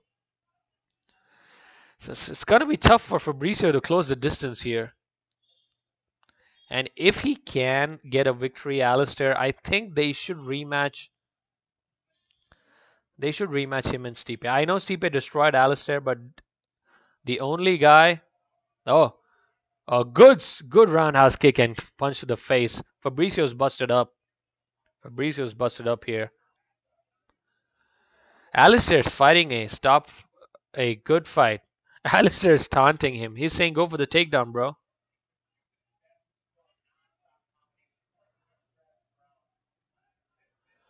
Fabricio Werdum has to get in range and get some combinations, man.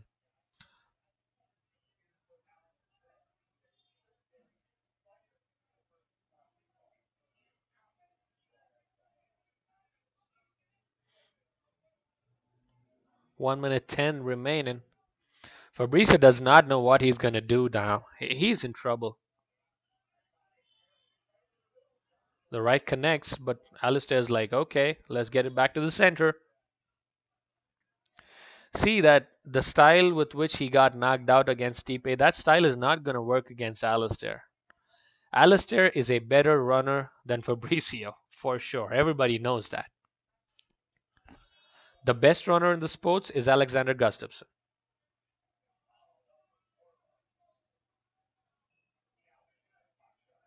The output has slowed down again as the round comes to an end.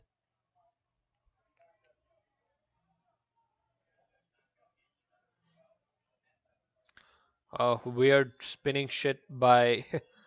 Oh, left hook.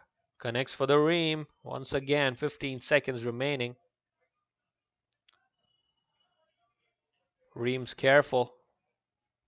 Wants to go for that spinning hook kick.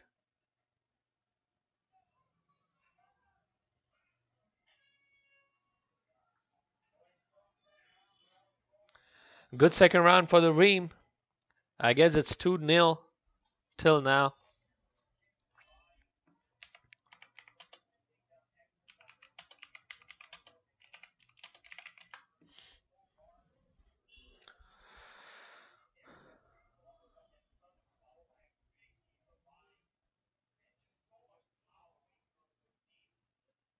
Man, Alistair should work on those knees, man.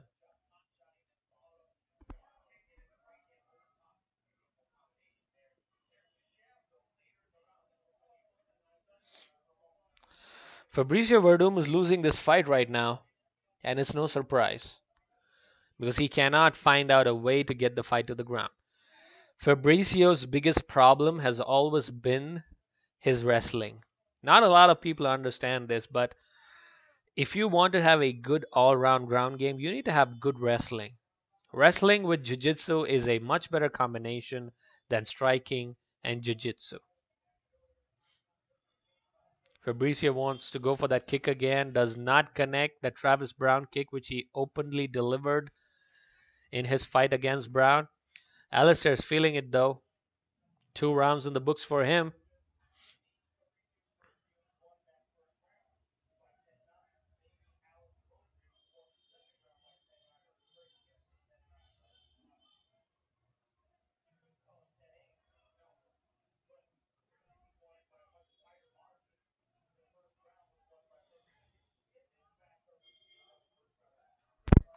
It's really difficult to call the first round though.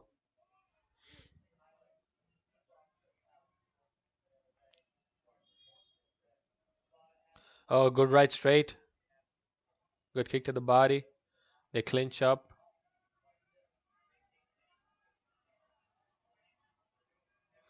Good flurry by Fabricio. Alistair got to get some output going.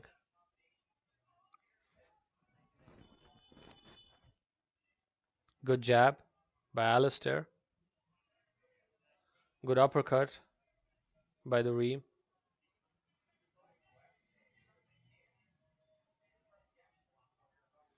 Knees should be coming from Alistair when they clinch up. His knees are one of the most devastating in the sport. Closer round here in round 3. I'm still leaning towards the Ream here. Maybe it's going to go to split decision unless the Ream does something.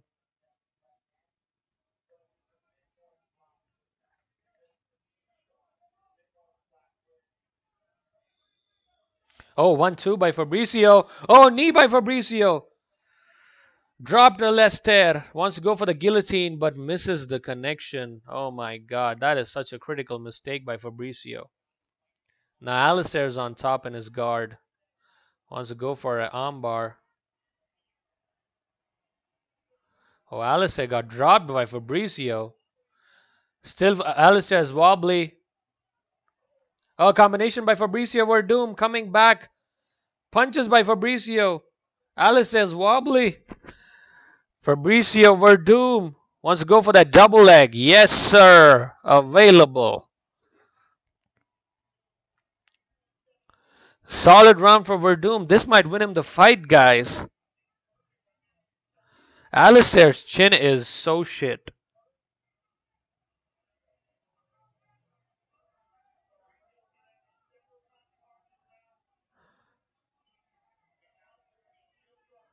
This could be a split decision, guys. I don't know what to say. 2 minutes remaining. Lot of rounds to work. A lot of round time to work. Fabricio got to do something to make it happen, man.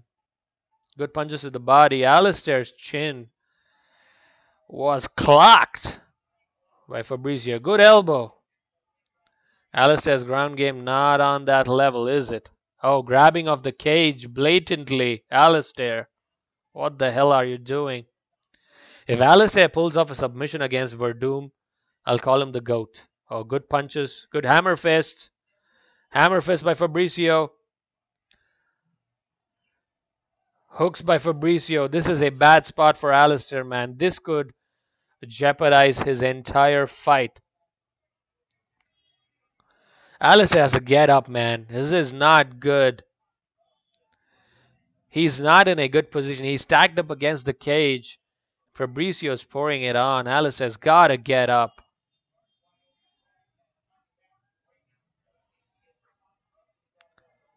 "55 seconds remaining. Is this going to be Fabricio's fight?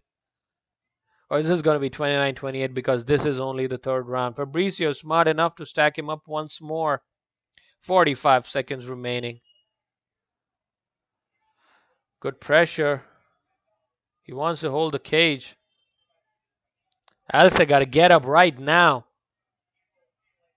Taking deep breaths.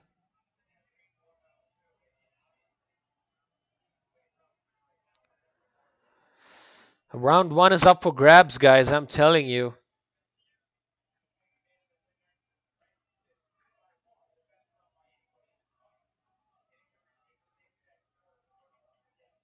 Good hammer fist again. 10 seconds remaining. Oh, God. I don't like these decisions, man. The judges fuck them up generally. Judges generally fuck them up. Will it be a draw? I don't see a draw out of the possibility.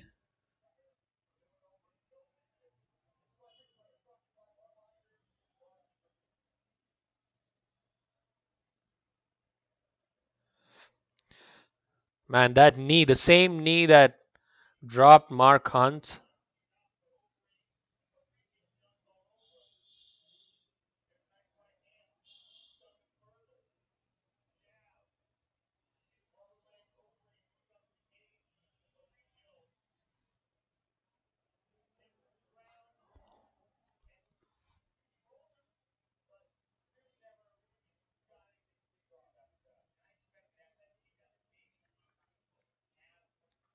See, Fabricio just did what I asked you guys about today.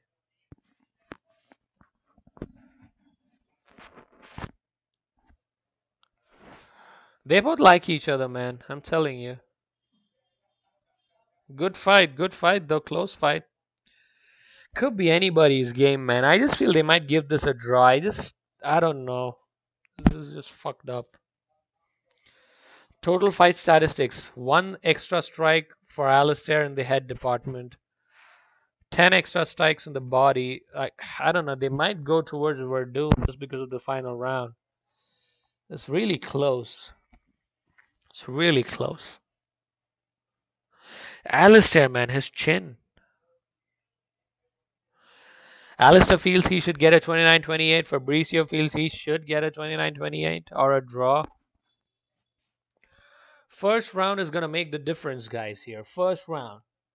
If the first round is in the books of the Reem, I would call it a draw here. Probably. Maybe not a draw, but I don't know. Fuck. Maybe they're going to give it to the Reem. Let's listen to the judges.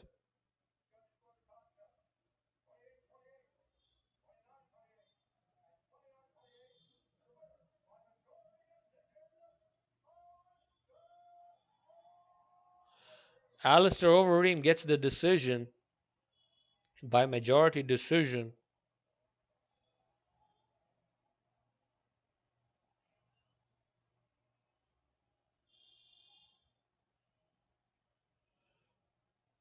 Okay.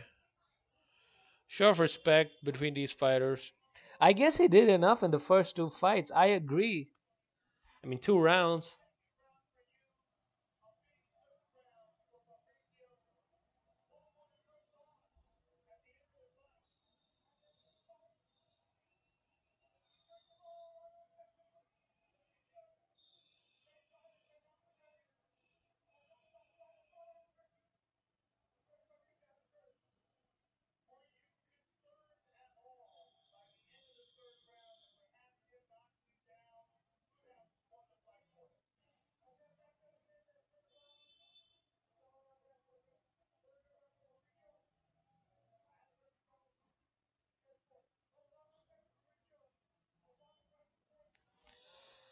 I guess, yeah, it's a good decision, I guess. I mean, it's tough, man, these decisions. It's tough. One judge gave it 28-28. That could have been a better call. They should probably do it the fourth time, but nobody likes it. These guys are getting old, these heavyweights. The only young heavyweight who's still ranking it up. It's close call. Oh, I hate these decisions.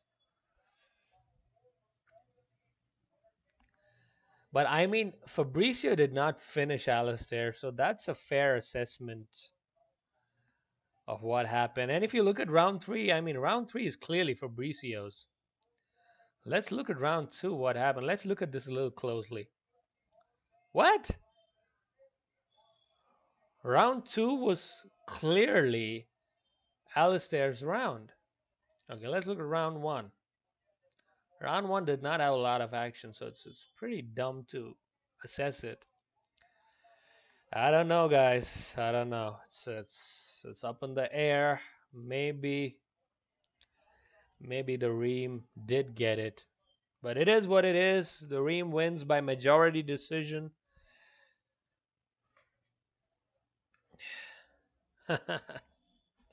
This is the third time they're fighting. Best light heavyweight on the planet in the meantime is Jon Jones, who's about to fight in Anaheim, California on July 29th. What do you guys think about that one?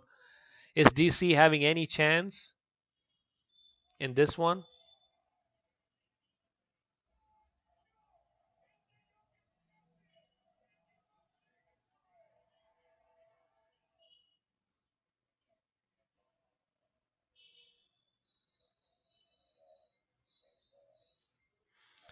Man, the roller coaster ride Jon Jones went through.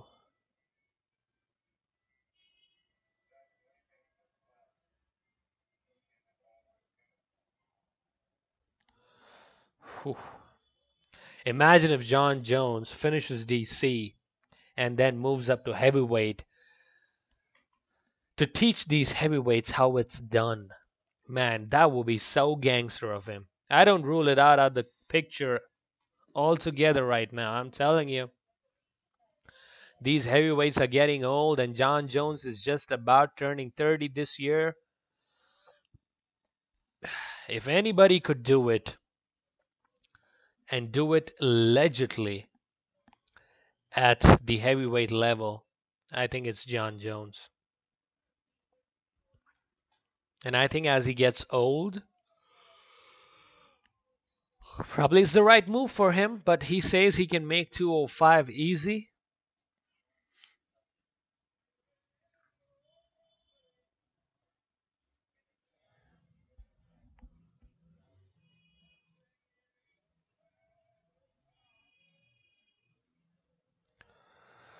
Jones and his lifestyle, man, I'm telling you, is just ruining his legacy. But yeah, I guess Bones will get it back this time. It's time that he understands that not a lot of people are blessed with the skill set that he has.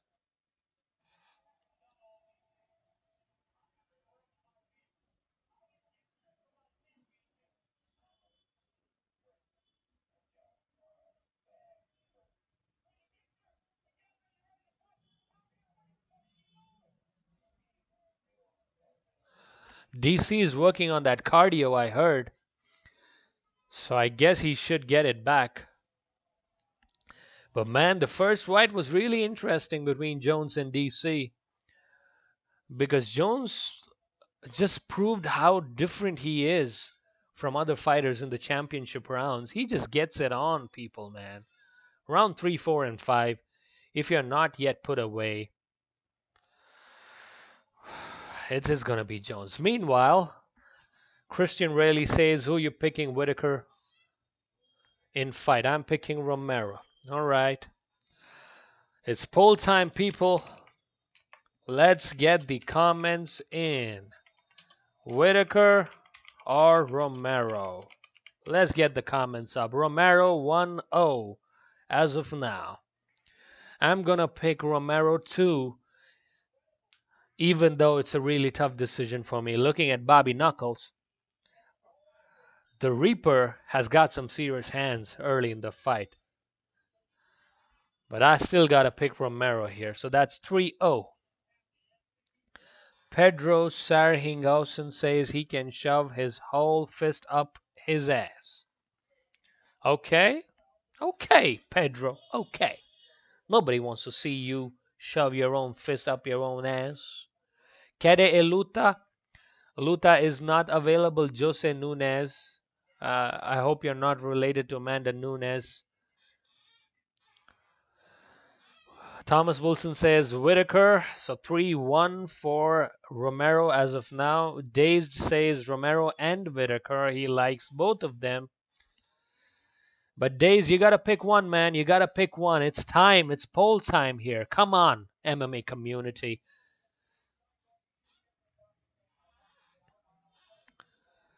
That talent for Whittaker is for real. And that explosiveness for Romero is also for real. So it's time for Dar Foggy and Dazed to give me their picks, people. Come on, you two are long-time listeners. Don't back me up on this one. Give me something. Okay, Romero by TKO. All right, 4-1 for Romero. Anyone else here? Dar Foggy, what do you think?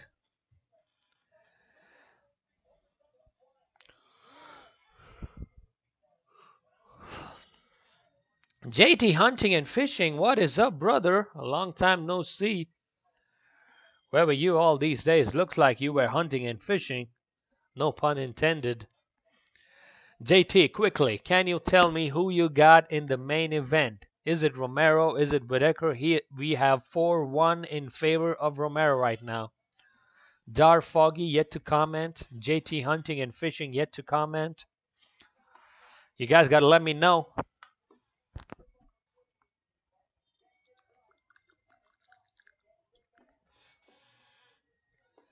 Pedro says Whittaker by decision. Whittaker's left hand is lethal. So is Romero's knee. 4-3. It's really close. Romero 4-3 for Whittaker. It's getting close in here, people. And that is how the Las Vegas odds have also portrayed this particular fight. The Karate Hottie, if you're into nude pictures, she got a new issue of pictures coming in recently for ESPN Body. And I don't know how many of you have watched War of the Planet of the Apes, but man, I really love that movie. It was really incredible. The best movie of the summer, as they say.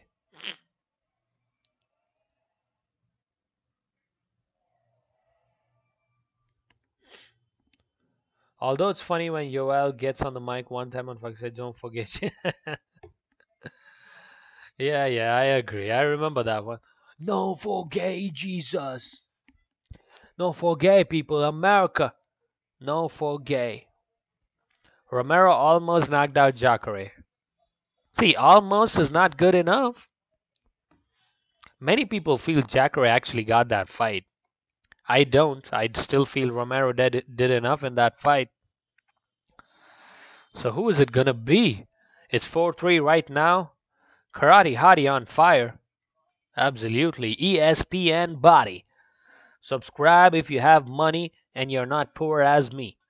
Because I guess that costs around $5 to $10 for an official copy. Or else you can go to the internet, search for Karate Hottie ESPN Body, and start fapping. Because that ass is good to tap, I am sure.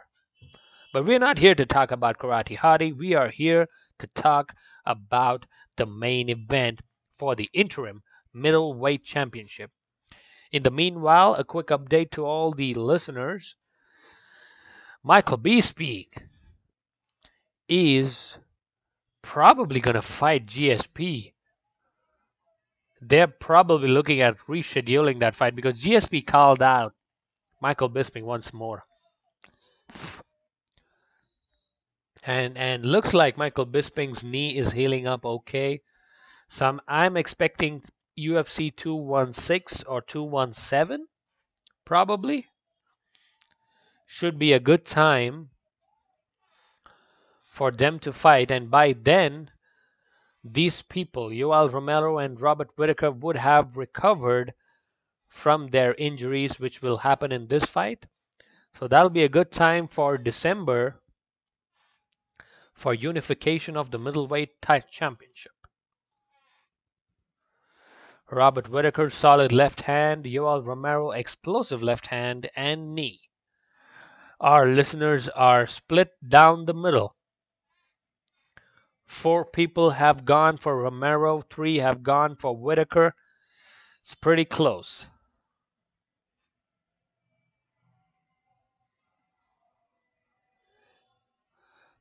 Bisping wins by not impressive performance. Possible, Pedro. It's possible. GSP is a legend, though. And GSP is the real deal. And I really feel he has a good chance against Michael Bisping. He's got a really solid chance. And he'll probably become the second two-weight world champion. Sorry, 4th two-weight world champion. And after he fights Bisping at 185, he will probably drop down to 170. He'll take on the winner of Maia versus Tyron Woodley. That is coming up too. Meanwhile, UFC 214 has got a packed card because we have Volkan Ozdemir against Jimmy Manuwa opening the main card. We also have, in UFC 214, John Jones versus DC2. We got Chris Cyborg versus Tanya Evinger, Invicta FC Bantamweight Champion, for the Women's Featherweight Championship. We also got one more title fight, if I'm not wrong, July 29th. Let's have a look. What is July 29th having in store for us?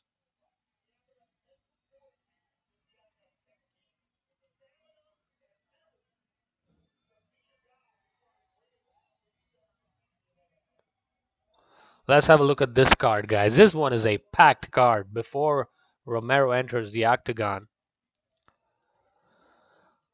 We have Manuwa versus Ozdemir, Lawler versus Cerrone, which was supposed to happen this fight. That is UFC 213. Lawler was ready, but Cerrone got a blood infection. We got Lamas versus Jason Knight. That's an interesting fight in the featherweight division. Cyborg versus Avenger for featherweight women's championship. Woodley versus Maia for the welterweight championship. And Cormier versus Jones for the light heavyweight championship. 3 title fights. UFC 214. Are you fucking crazy? And the undercard is no joke too. Josh Burkman, Drew Drober should be interesting. Katie Curran versus Albu is fine ass. And Brooks versus Shelton. We also got Du Ho Choi against Andre Touchy-Feely. Northcutt versus John McDessie is there. Sage Northcutt, Superman, Super Saiyan.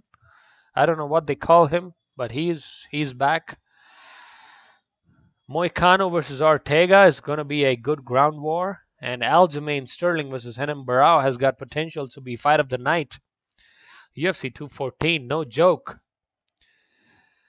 But it's time to get back to what is at hand. And what is at hand is a fight for the interim middleweight championship between Yoel Romero and Robert Whittaker.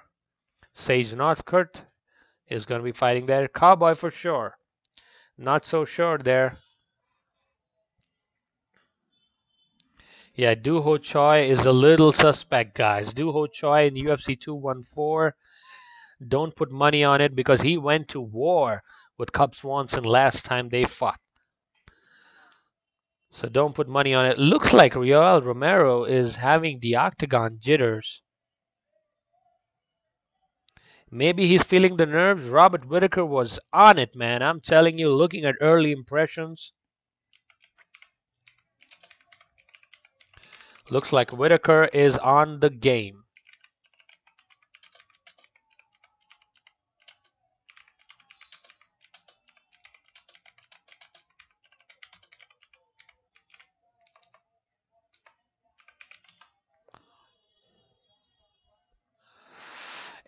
Anybody's fight here, but still the consensus pick here at MMA Live is Yoel Romero 4-3 by the listeners of the stream. While you're at it, maybe leave a subscription to the channel. It helps us out immensely to put in more efforts to grow the channel. Yoel Romero has got his own entourage backing him up. He has red trunks on today. He does not understand English.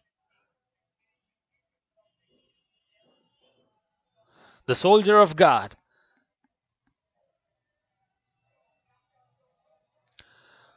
Oh, okay. Thomas Wilson says Doo Ho Choi fight is probably off.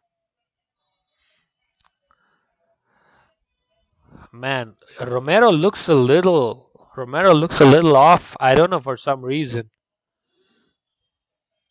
The team is pumped, but Yoel Romero is staying calm here. I don't know, maybe he's nervous. It's tough, but he has the longest active win streak in the UFC middleweight division. He's on an 8-fight win streak, 10 wins by knockout, 2000 Olympic silver medalist in freestyle wrestling, the most explosive and the most ripped fighter in the entire middleweight division and probably the entire UFC. I have no idea how he cuts down to 185. Yeah, Romero looked really drained. They have a lot of respect for each other.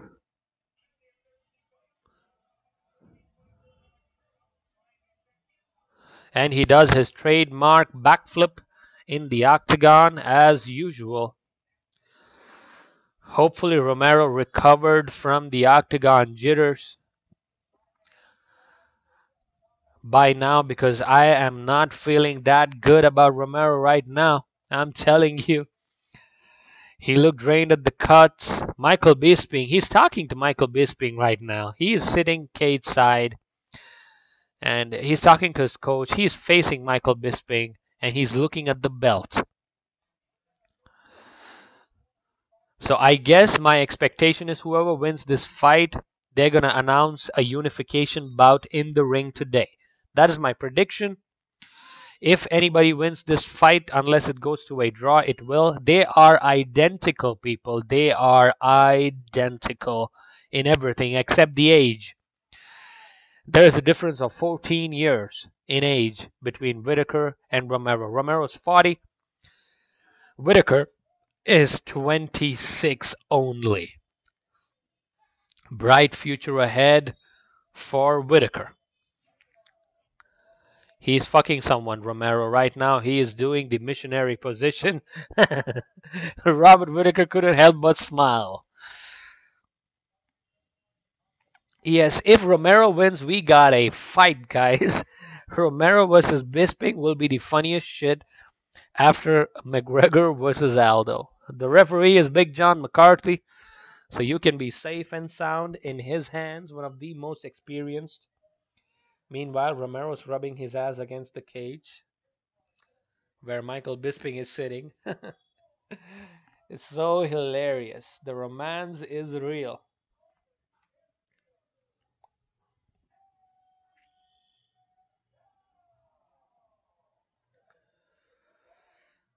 Everything is identical. The reach is 73.5 inches. The height is 6 feet for both of them. The weight is also identical at 185, even though Whittaker was half a pound less. But right now, if you look at both of them, you would think that Romero is fighting in the light heavyweight division and Whittaker is fighting in the middleweight division. Even if Robert Whittaker cracks Romero, I feel that he has the ability to come back and knock out Whittaker. It's a pick'em fight as per Las Vegas odds, minus 115 to both men. It's a close fight. Our listeners have picked Romero as a slight favorite, a really slight favorite for Romero today. But is this gonna be the fight where Robert Whittaker joins the big league? Or is Romero gonna finally get a chance to accomplish his dream? At 40 years of age, can he finally become champion? 12 wins and only 1 loss for Yoel Romero.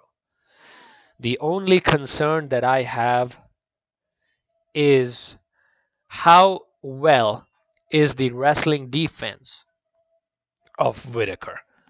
Thank you very much, Ghoulish Grin Films. Appreciate the support. Whittaker was a welterweight back in the day. I agree. The soldier of God is ready. The Reaper is ready. It is God versus the devil. Who is gonna win? Will devil touch gloves with the God? The Reaper has shown enough respect for Romero leading up to the fights. I think they will touch gloves. Yes, they do. Back to the corner for both men. I am literally having goosebumps right now, imagining the possibilities. Meanwhile, the camera cuts to Michael Bisping, who is sitting with Dana White. I feel they're going to announce a unification bout immediately. They touch gloves. Romero low, Whittaker high. Whittaker is on the blue trunks. Romero with red and black. Teep kick attempted by Whittaker. Romero gotta be careful with the speed. High kick misses for both men. Beautiful oblique kick by Romero. Romero is so much bigger right now. Oh, if only I was built like Romero, I would get so many more girls. Oh, good distance management by Whittaker. Romero, though, gotta be careful early on, son. You're gonna go night-night. Whittaker is an expert in finishing fights once he knows he's got you. Oh, beautiful kick. Wow, that one got the attention and got Whittaker down. That's a hard kick on your knees, man. If you remember how John Jones used to throw it, this one is multiplied by 2. Oh, beautiful switch kick. Romero switching his game up with a lot of kicks today. It's much more calm and collected as Romero right now.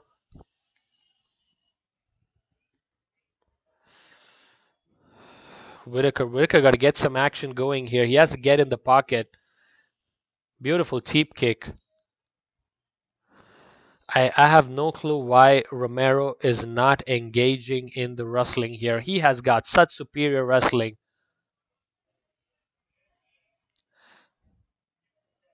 Jabs connecting for Whittaker slowly but surely. Oh, beautiful oblique kick once again. Wow. I just hope that knee is not hyperextended. Oh, beautiful switch kick by Romero. Grazes. Level change and goes for a trip takedown. Beautiful explosiveness. Immediately gets the back. But Whittaker is up. Whittaker is up.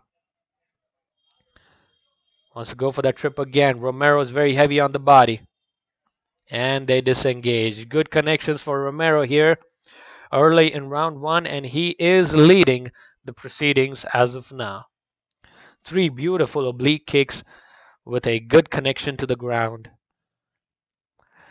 Romero's feeling, oh, the knee comes. The knee comes, but man, Romero's so powerful. Does not connect though. I think Whittaker's busted up, but he's still standing. Not a lot of damage, I think. Romero is an expert in conserving energy. Whittaker does not want to be here. He is lying heavy on top of Whittaker right now.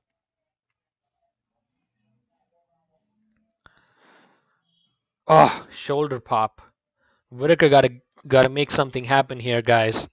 Whittaker gotta make something happen. If this goes late, you never know what Romero's gonna do. They disengage back to the center. Whittaker gotta think about some game plans here. That teep kick is what he's going to as his game plan. Oh, good combination by Whittaker. Good straight. Romero, though, really calm and collected. Unlike anybody I have seen. Maybe I thought it was nerves, but looks like it was not. Good inside leg kick by Romero. Romero's hands are up. Whittaker's hands are a little low. Good movement by Romero. They butt heads actually. 1 minute remaining in round one.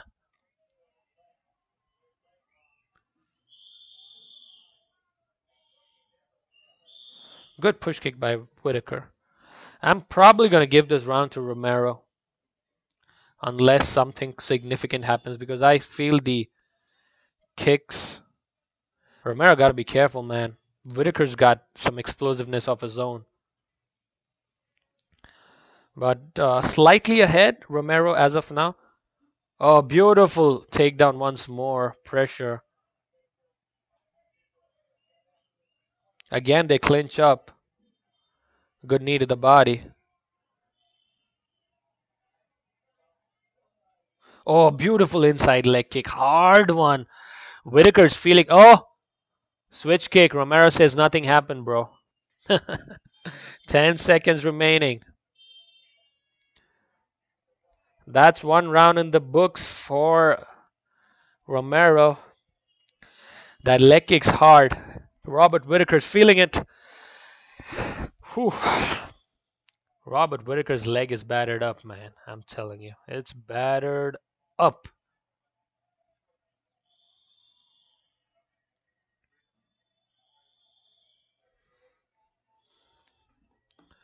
One 0 in my books.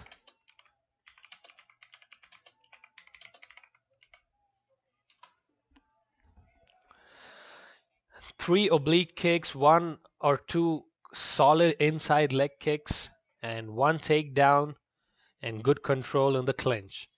That's going to give the round to Romero, in my opinion. It's not a 10-8. It's a close 10-9.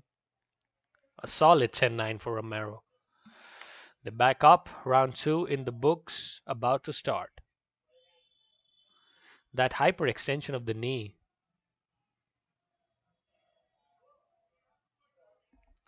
Romero is a keen learner even at 40. He's a keen learner.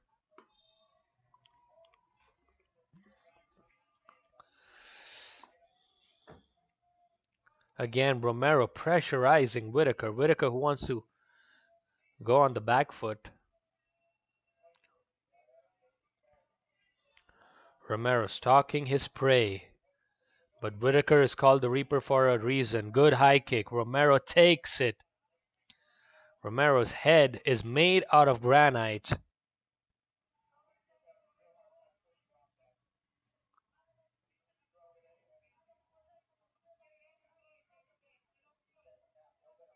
Oh, beautiful knee once again, but does not connect. A little far for Romero this time.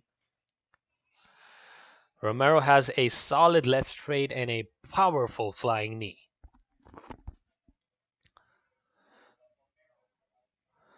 Level change into a left hook. Romero realizes it and backs off. This is more like a chess match. Kicks exchanged. Beautiful knee to the body by Romero. Beautiful level change into a takedown. Lovely wrestling by Romero. Beautiful. This is not where Whittaker wants to be right now. And Romero's got him right where he wanted. Maybe going for Americana. Romero wants to just lie on top of him. The referee might stand them up. Punches to the head. Hard punches on the ground.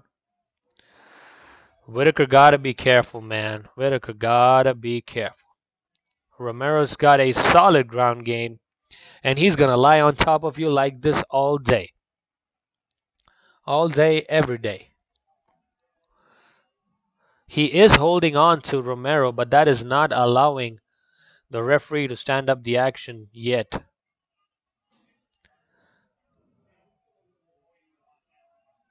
Oh, good punch by Romero on the ground.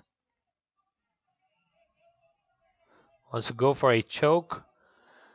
Whittaker tried for an escape. Romero wants to lie on the guard. Gives up his back. Whittaker gives up his back. Not good. Not good for Whittaker right now. Up against the cage. Trips is what Romero wants to work right now. Good knee to the body.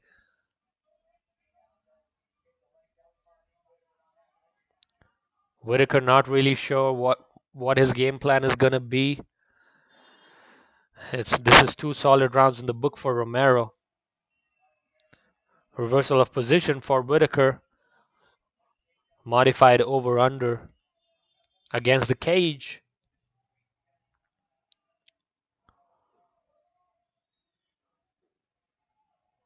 Romero though really gets the back again and takedown.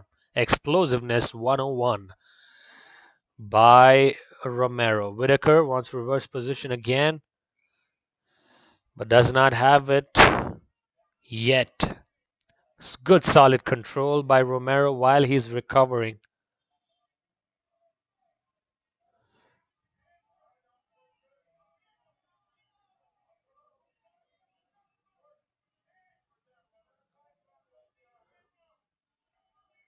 Romero is content with pressurizing him. John McCarthy might break the action.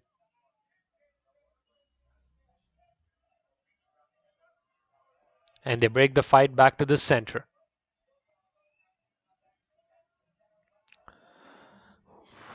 "45 seconds remaining, people." Good teep kick and good left hook. Yes, good combination for Whittaker. Beautiful level change. Wow, Romero's evasiveness is amazing. Whittaker feeling tired for sure.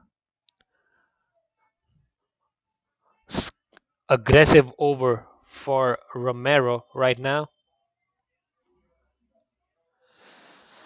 Whittaker might tire down eventually if the pressure is put on him like this for 5 rounds. Good knee to the body by Whittaker in the meanwhile.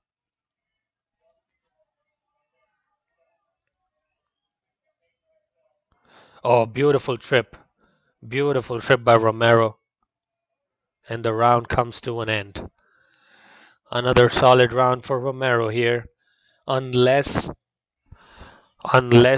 Whittaker can win all the 3 remaining rounds or get a finish.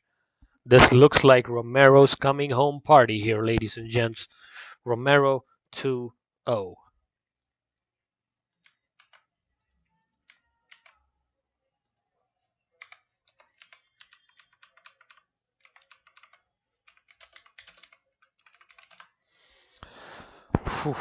What action.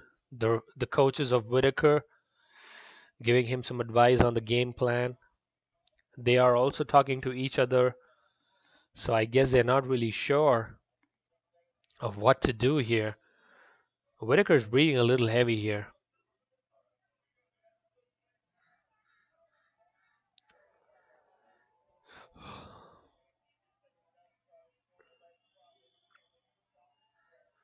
Whittaker is a little gassed, I feel. Round 3.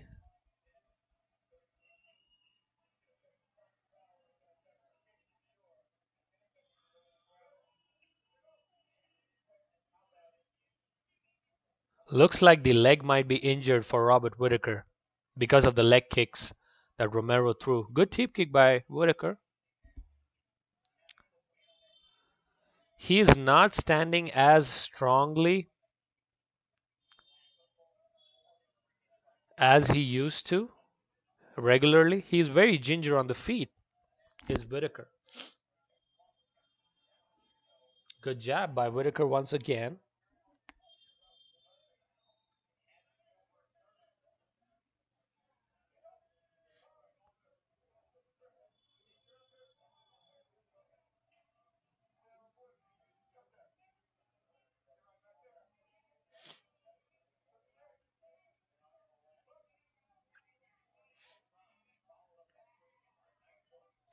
Quick changeup for broken gloves for Yoel Romero.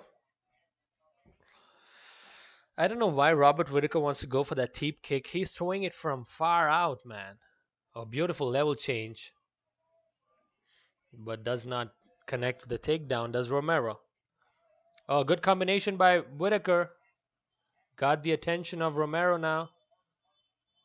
Good kicks by Whittaker. Best round for Whittaker till now, for sure.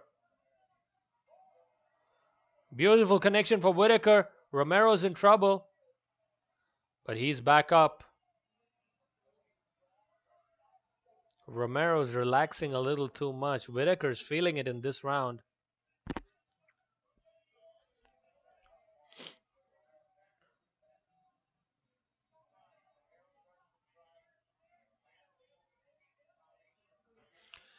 In the later rounds, Romero is known to tire. He's known to tire a lot in the later rounds, is Romero. Can he... Oh, good kick to the body by Romero. Jab blocked by Whittaker.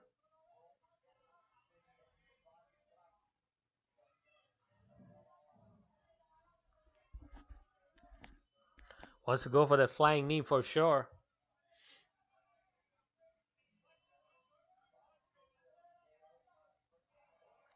Oh, good kick to the body by Whittaker. The same strategy applied by Romero to the oblique kicks is being applied by Whittaker. Whittaker is having the best round in the fight as of now as we speak, but this is where Romero is dangerous. He will pull something out of nowhere. But can Whittaker keep his calm and get this round in the books? A good left straight by Romero, answered back with a left of Whittaker on his own. Significant tiring for both men, but Whittaker feels a little bit fresh. Double feints for both men for a takedown, but none of that materializes. I guess Romero is willing to give this round in order to survive for the championship rounds. I believe that is the strategy.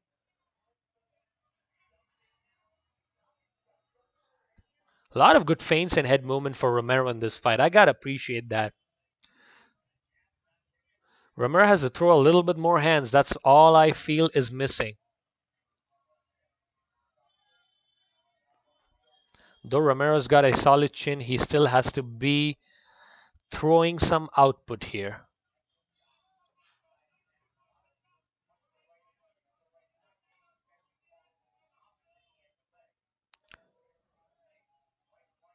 That oblique kick is what took a lot away from both men. 50 seconds remaining in the fight.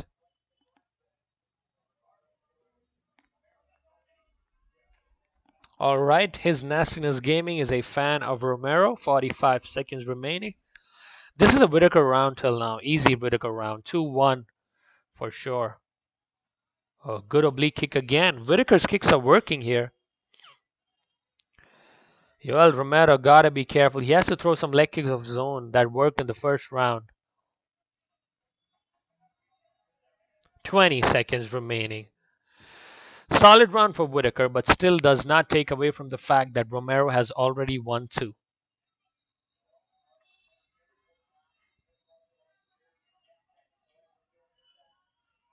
A 4th round KO looks possible here. Oh, good switch kick.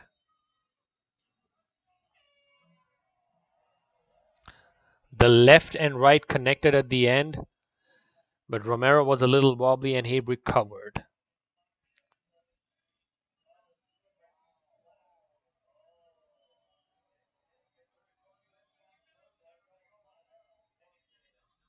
Michael Bisping just tore the Cuban national flag and threw it, I think.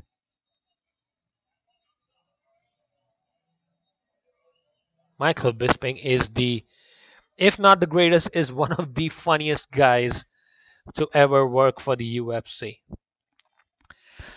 Yeah, y'all gotta be more active here, man. Gotta be more active. 2-1.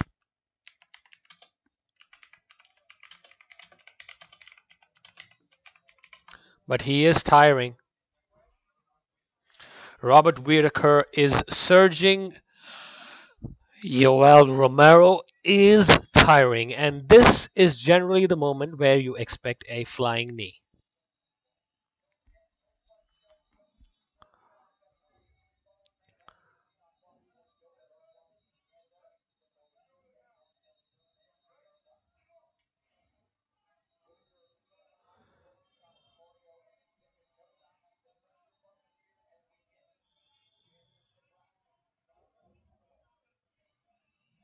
Gotta go back to the kicks, Romero. Gotta go back to the kicks.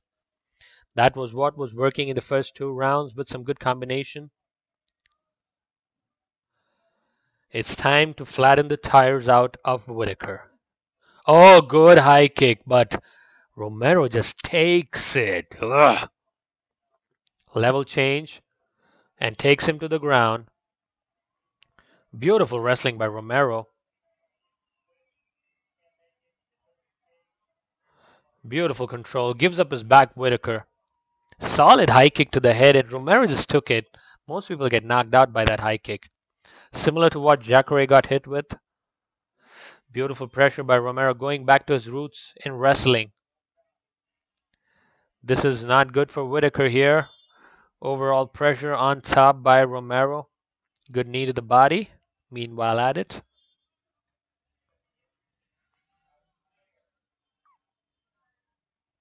Romero has got a strong grip.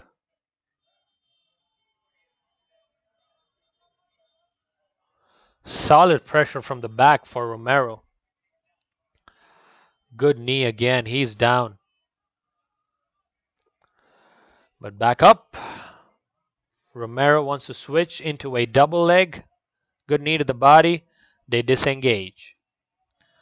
Whittaker back to the center. Romero is utilizing his wrestling more and more. And that is, I think, good for him. Yeah, Whittaker should not shoot for the takedown. Otherwise, it's a flying knee to the face and it's night-night. Just Robert got to be patient on the outside with those steep kicks and the left hooks. Got to be patient here. Oh, beautiful level change with a single leg.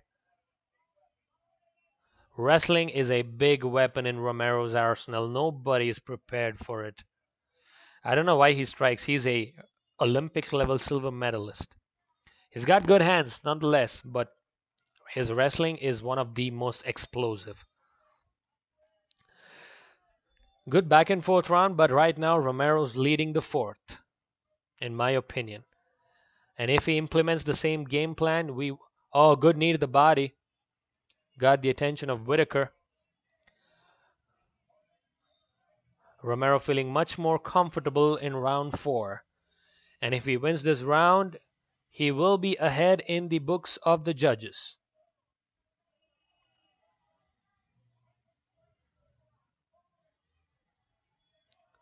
Oh, good left hook, solid left hook by Whittaker, but Romero took it. Good teep kick. Beautiful front kick to the body. The body work is beautiful. Good. That oblique kick connects for Romero again. Oh, uppercut. Barely grazes the chin of Romero. Romero has to throw some more, man. He's not throwing hands. Romero has to throw some punches here. I know he's conserving energy for 5 rounds, but Michael Bisping will put on a clinic on him if this is going to be the pace Romero pushes. It's going to be a much closer fight if Romero wins this, if this is the pace. Oblique kick once again by Romero.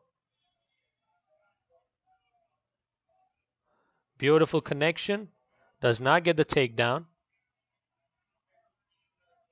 Teep kick. Right hook. Romero wants to drop for a single leg. A good uppercut by Romero. Good uppercut by Whittaker. Good pressure. Coming back later in the round. Anybody's round, this one. Good high kick by Romero. Blocked by Whittaker. Good oblique kick. Wants to go for a beautiful pace by Romero. Recovery by Whittaker. Sprawls and stands up. High kick by Whittaker. 10 seconds remaining. Very close round this one, guys. Could be anybody's round. Good left hand by Romero. Good oblique kick.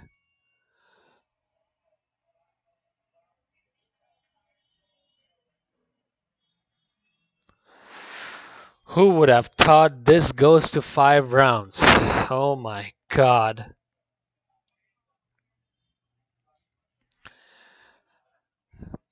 I'm probably gonna...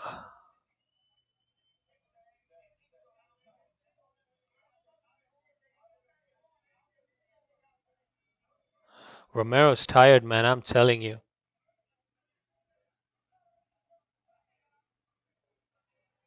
So is Robert Whittaker. Really close round 4. Could go either way.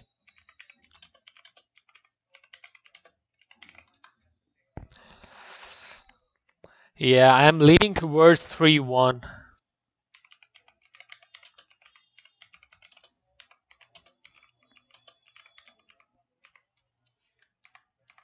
Round 5, championship rounds. Here we go. Romero's visibly tired, guys. He's visibly tired. They touch gloves. Championship round. This is for the interim middleweight championship. Can we have a finish, please? Because that will cap. Superman punch with an over-the-top left hand. Oh, left straight by Romero. Romero still packs a punch. Good kick to the body. Good Superman punch by Romero. Romero's feeling it. So is Whittaker. Whittaker's pumped. You cannot get cocky. Ooh, close. High kick. Grazes. Oh, good knee. Good knee by Whittaker. That one landed flush. Oh, both fighters are pouring it on. Oh, good left hook by Romero. Whittaker.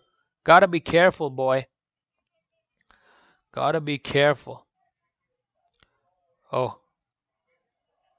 Punches exchanged. Both these men leaving it all out in the octagon. 4 minutes remaining.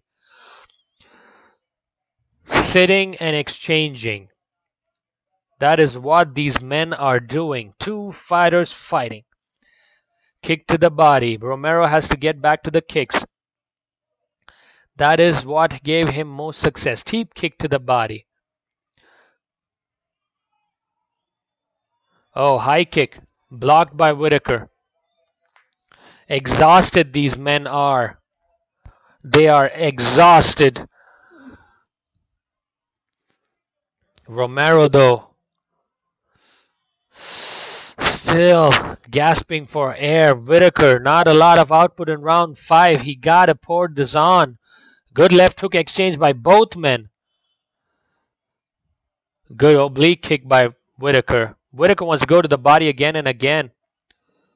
Good punch to the body by Whittaker. Romero is still standing, but he is visibly tired. Kicks to the body are coming again and again. Kick to the body once more. But Romero is just purely on instinct right now. So is Robert Whittaker. 2 minutes 40 seconds remaining. How is Romero standing up after so many kicks to the body? Oh, left hook. Connects for Romero. Whittaker on the back pedal. What a fight. What a brawl. Good jab by Whittaker. Romero's busted up for some reason. Good high kick by Romero. Good kick to the body. Romero just taking it. Whittaker is tired too. Whittaker is tired too. Extremely tired, both these men. Flying knee any moment. 2 minutes remaining. Come on. I'm rooting for Romero on this one. Combinations by both men. But he is pressurizing Whittaker in this round more than the previous one. Romero's just walking him forward. Good kick to the body with a left straight. Romero's body must be busted up. This is pure heart, guts, and instinct right now. This is not skills. Oh, Romero falls down. Whittaker on top. Not good for Romero. Later in the round, Whittaker's good with his ground and pound. I don't know why Romero just fell down. This could be a difference maker in the eyes of the judges, but both are fighting for dominance, even though Romero's punching from the bottom. Good elbow from the top by Whittaker. Both men fighting it out. It's a close fight, people. It's a close fight.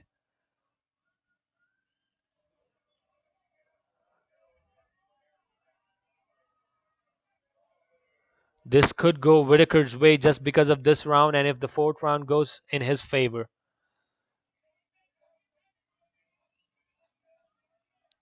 Explosiveness. Stepping over for mount. Does not have it. Whittaker, 20 seconds. This could make the difference.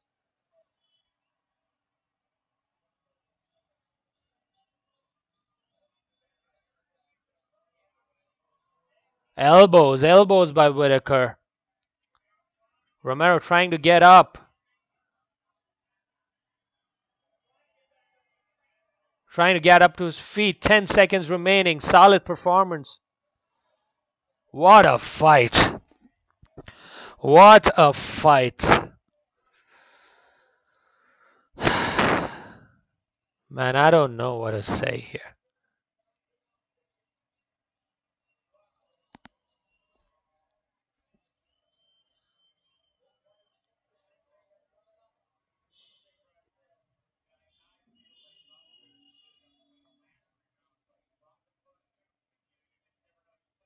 They're going to bring Michael Bisping into the room or into the octagon for sure. Could go either way, guys.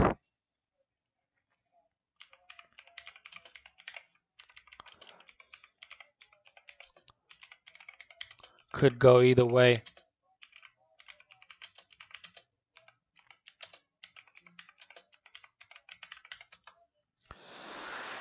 That's a brawl.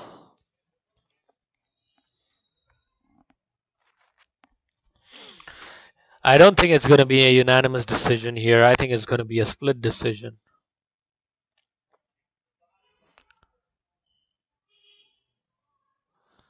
The kicks to the body did the trick.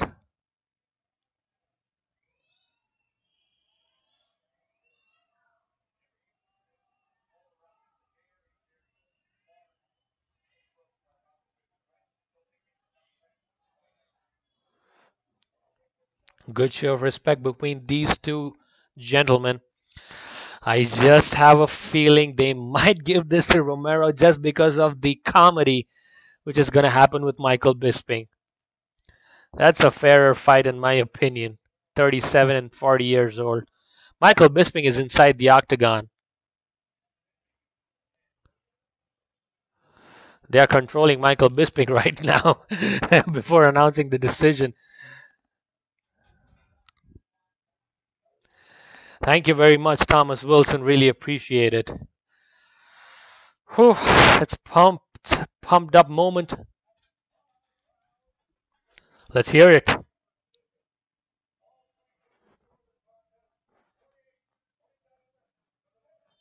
Unanimous decision.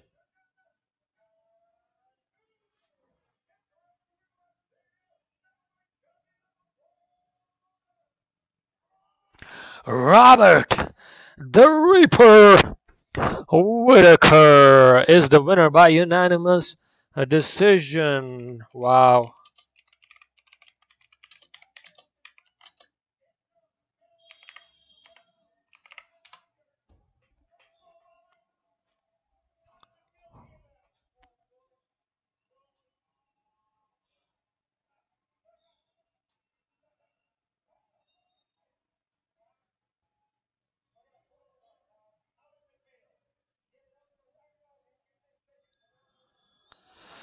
Whew. Whittaker. That's a close and controversial call, man. I don't know.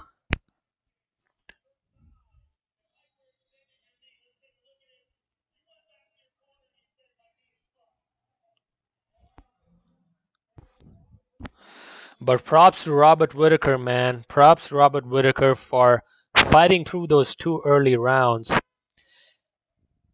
and coming back, because he said his knee is fucked in the first round. When they went back to his corner, he said that's what his position is. Romero should be disappointed, I'm sure. Robert Whittaker 7-fight win streak with this victory. Michael Bisping is at 5. Gegard Mousasi is at 5.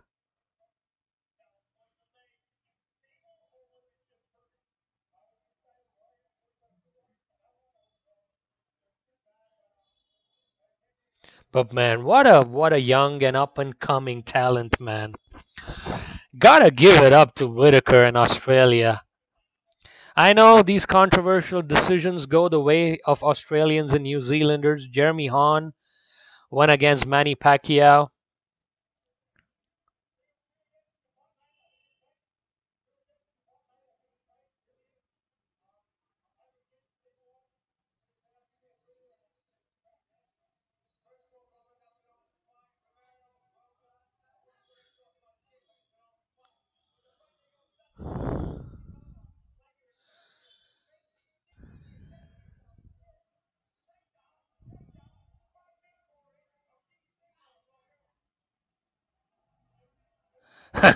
Michael Bisping is so gangster.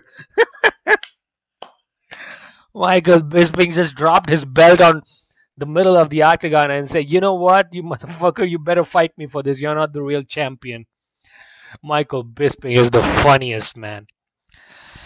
Yeah, there's gonna be, I don't know if there's gonna be controversy on this or not. It's a pretty close fight, man. I don't know, maybe I saw it a little bit the other side. See, round 5, if you look at significant strikes itself, I mean, total strikes is equal almost, but if you look at the overall control, Romero had it. Uh,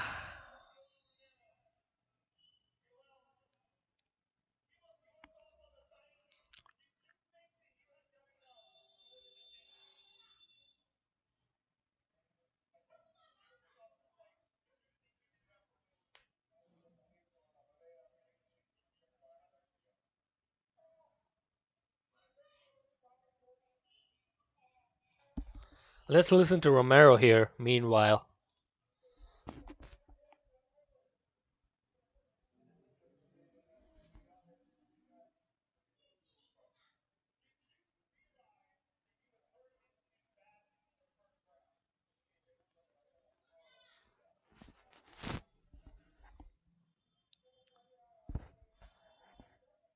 If Yoel Romero had gone back to implementing that leg kick game plan, which he had, that oblique kick, he could have won it easy. His knee was fucked, Robert Whittaker. He let him back into the fight, man. After the first 2 rounds, he just let him back into the fight. But hey, it's a 40-year-old guy.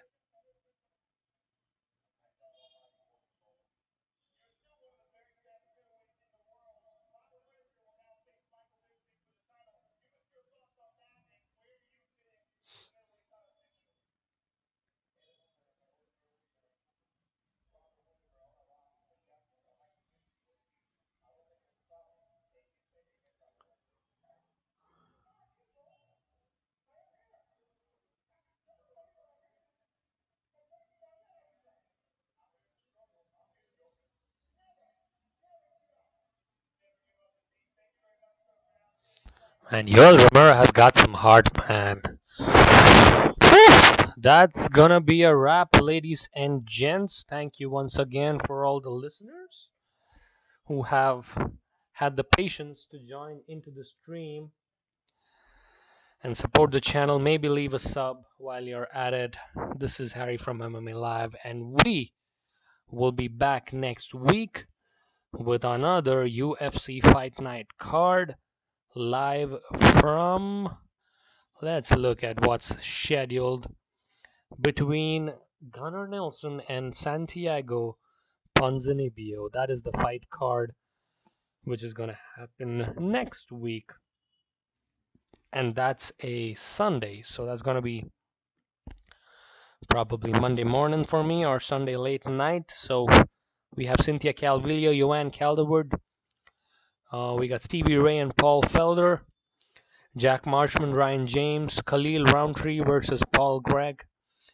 And James Mulhern versus Justin Willis. In addition to that, we got Gunnar Nelson and Santiago Ponzinibbio as the main event of that particular fight card. It's not a very strong one, so I might skip that one, but I'm not planning to. It's a Monday morning. I think I can get it done. So most probably we will be back at it next week, probably the same time. Till then, this is me signing off from the channel. Peace.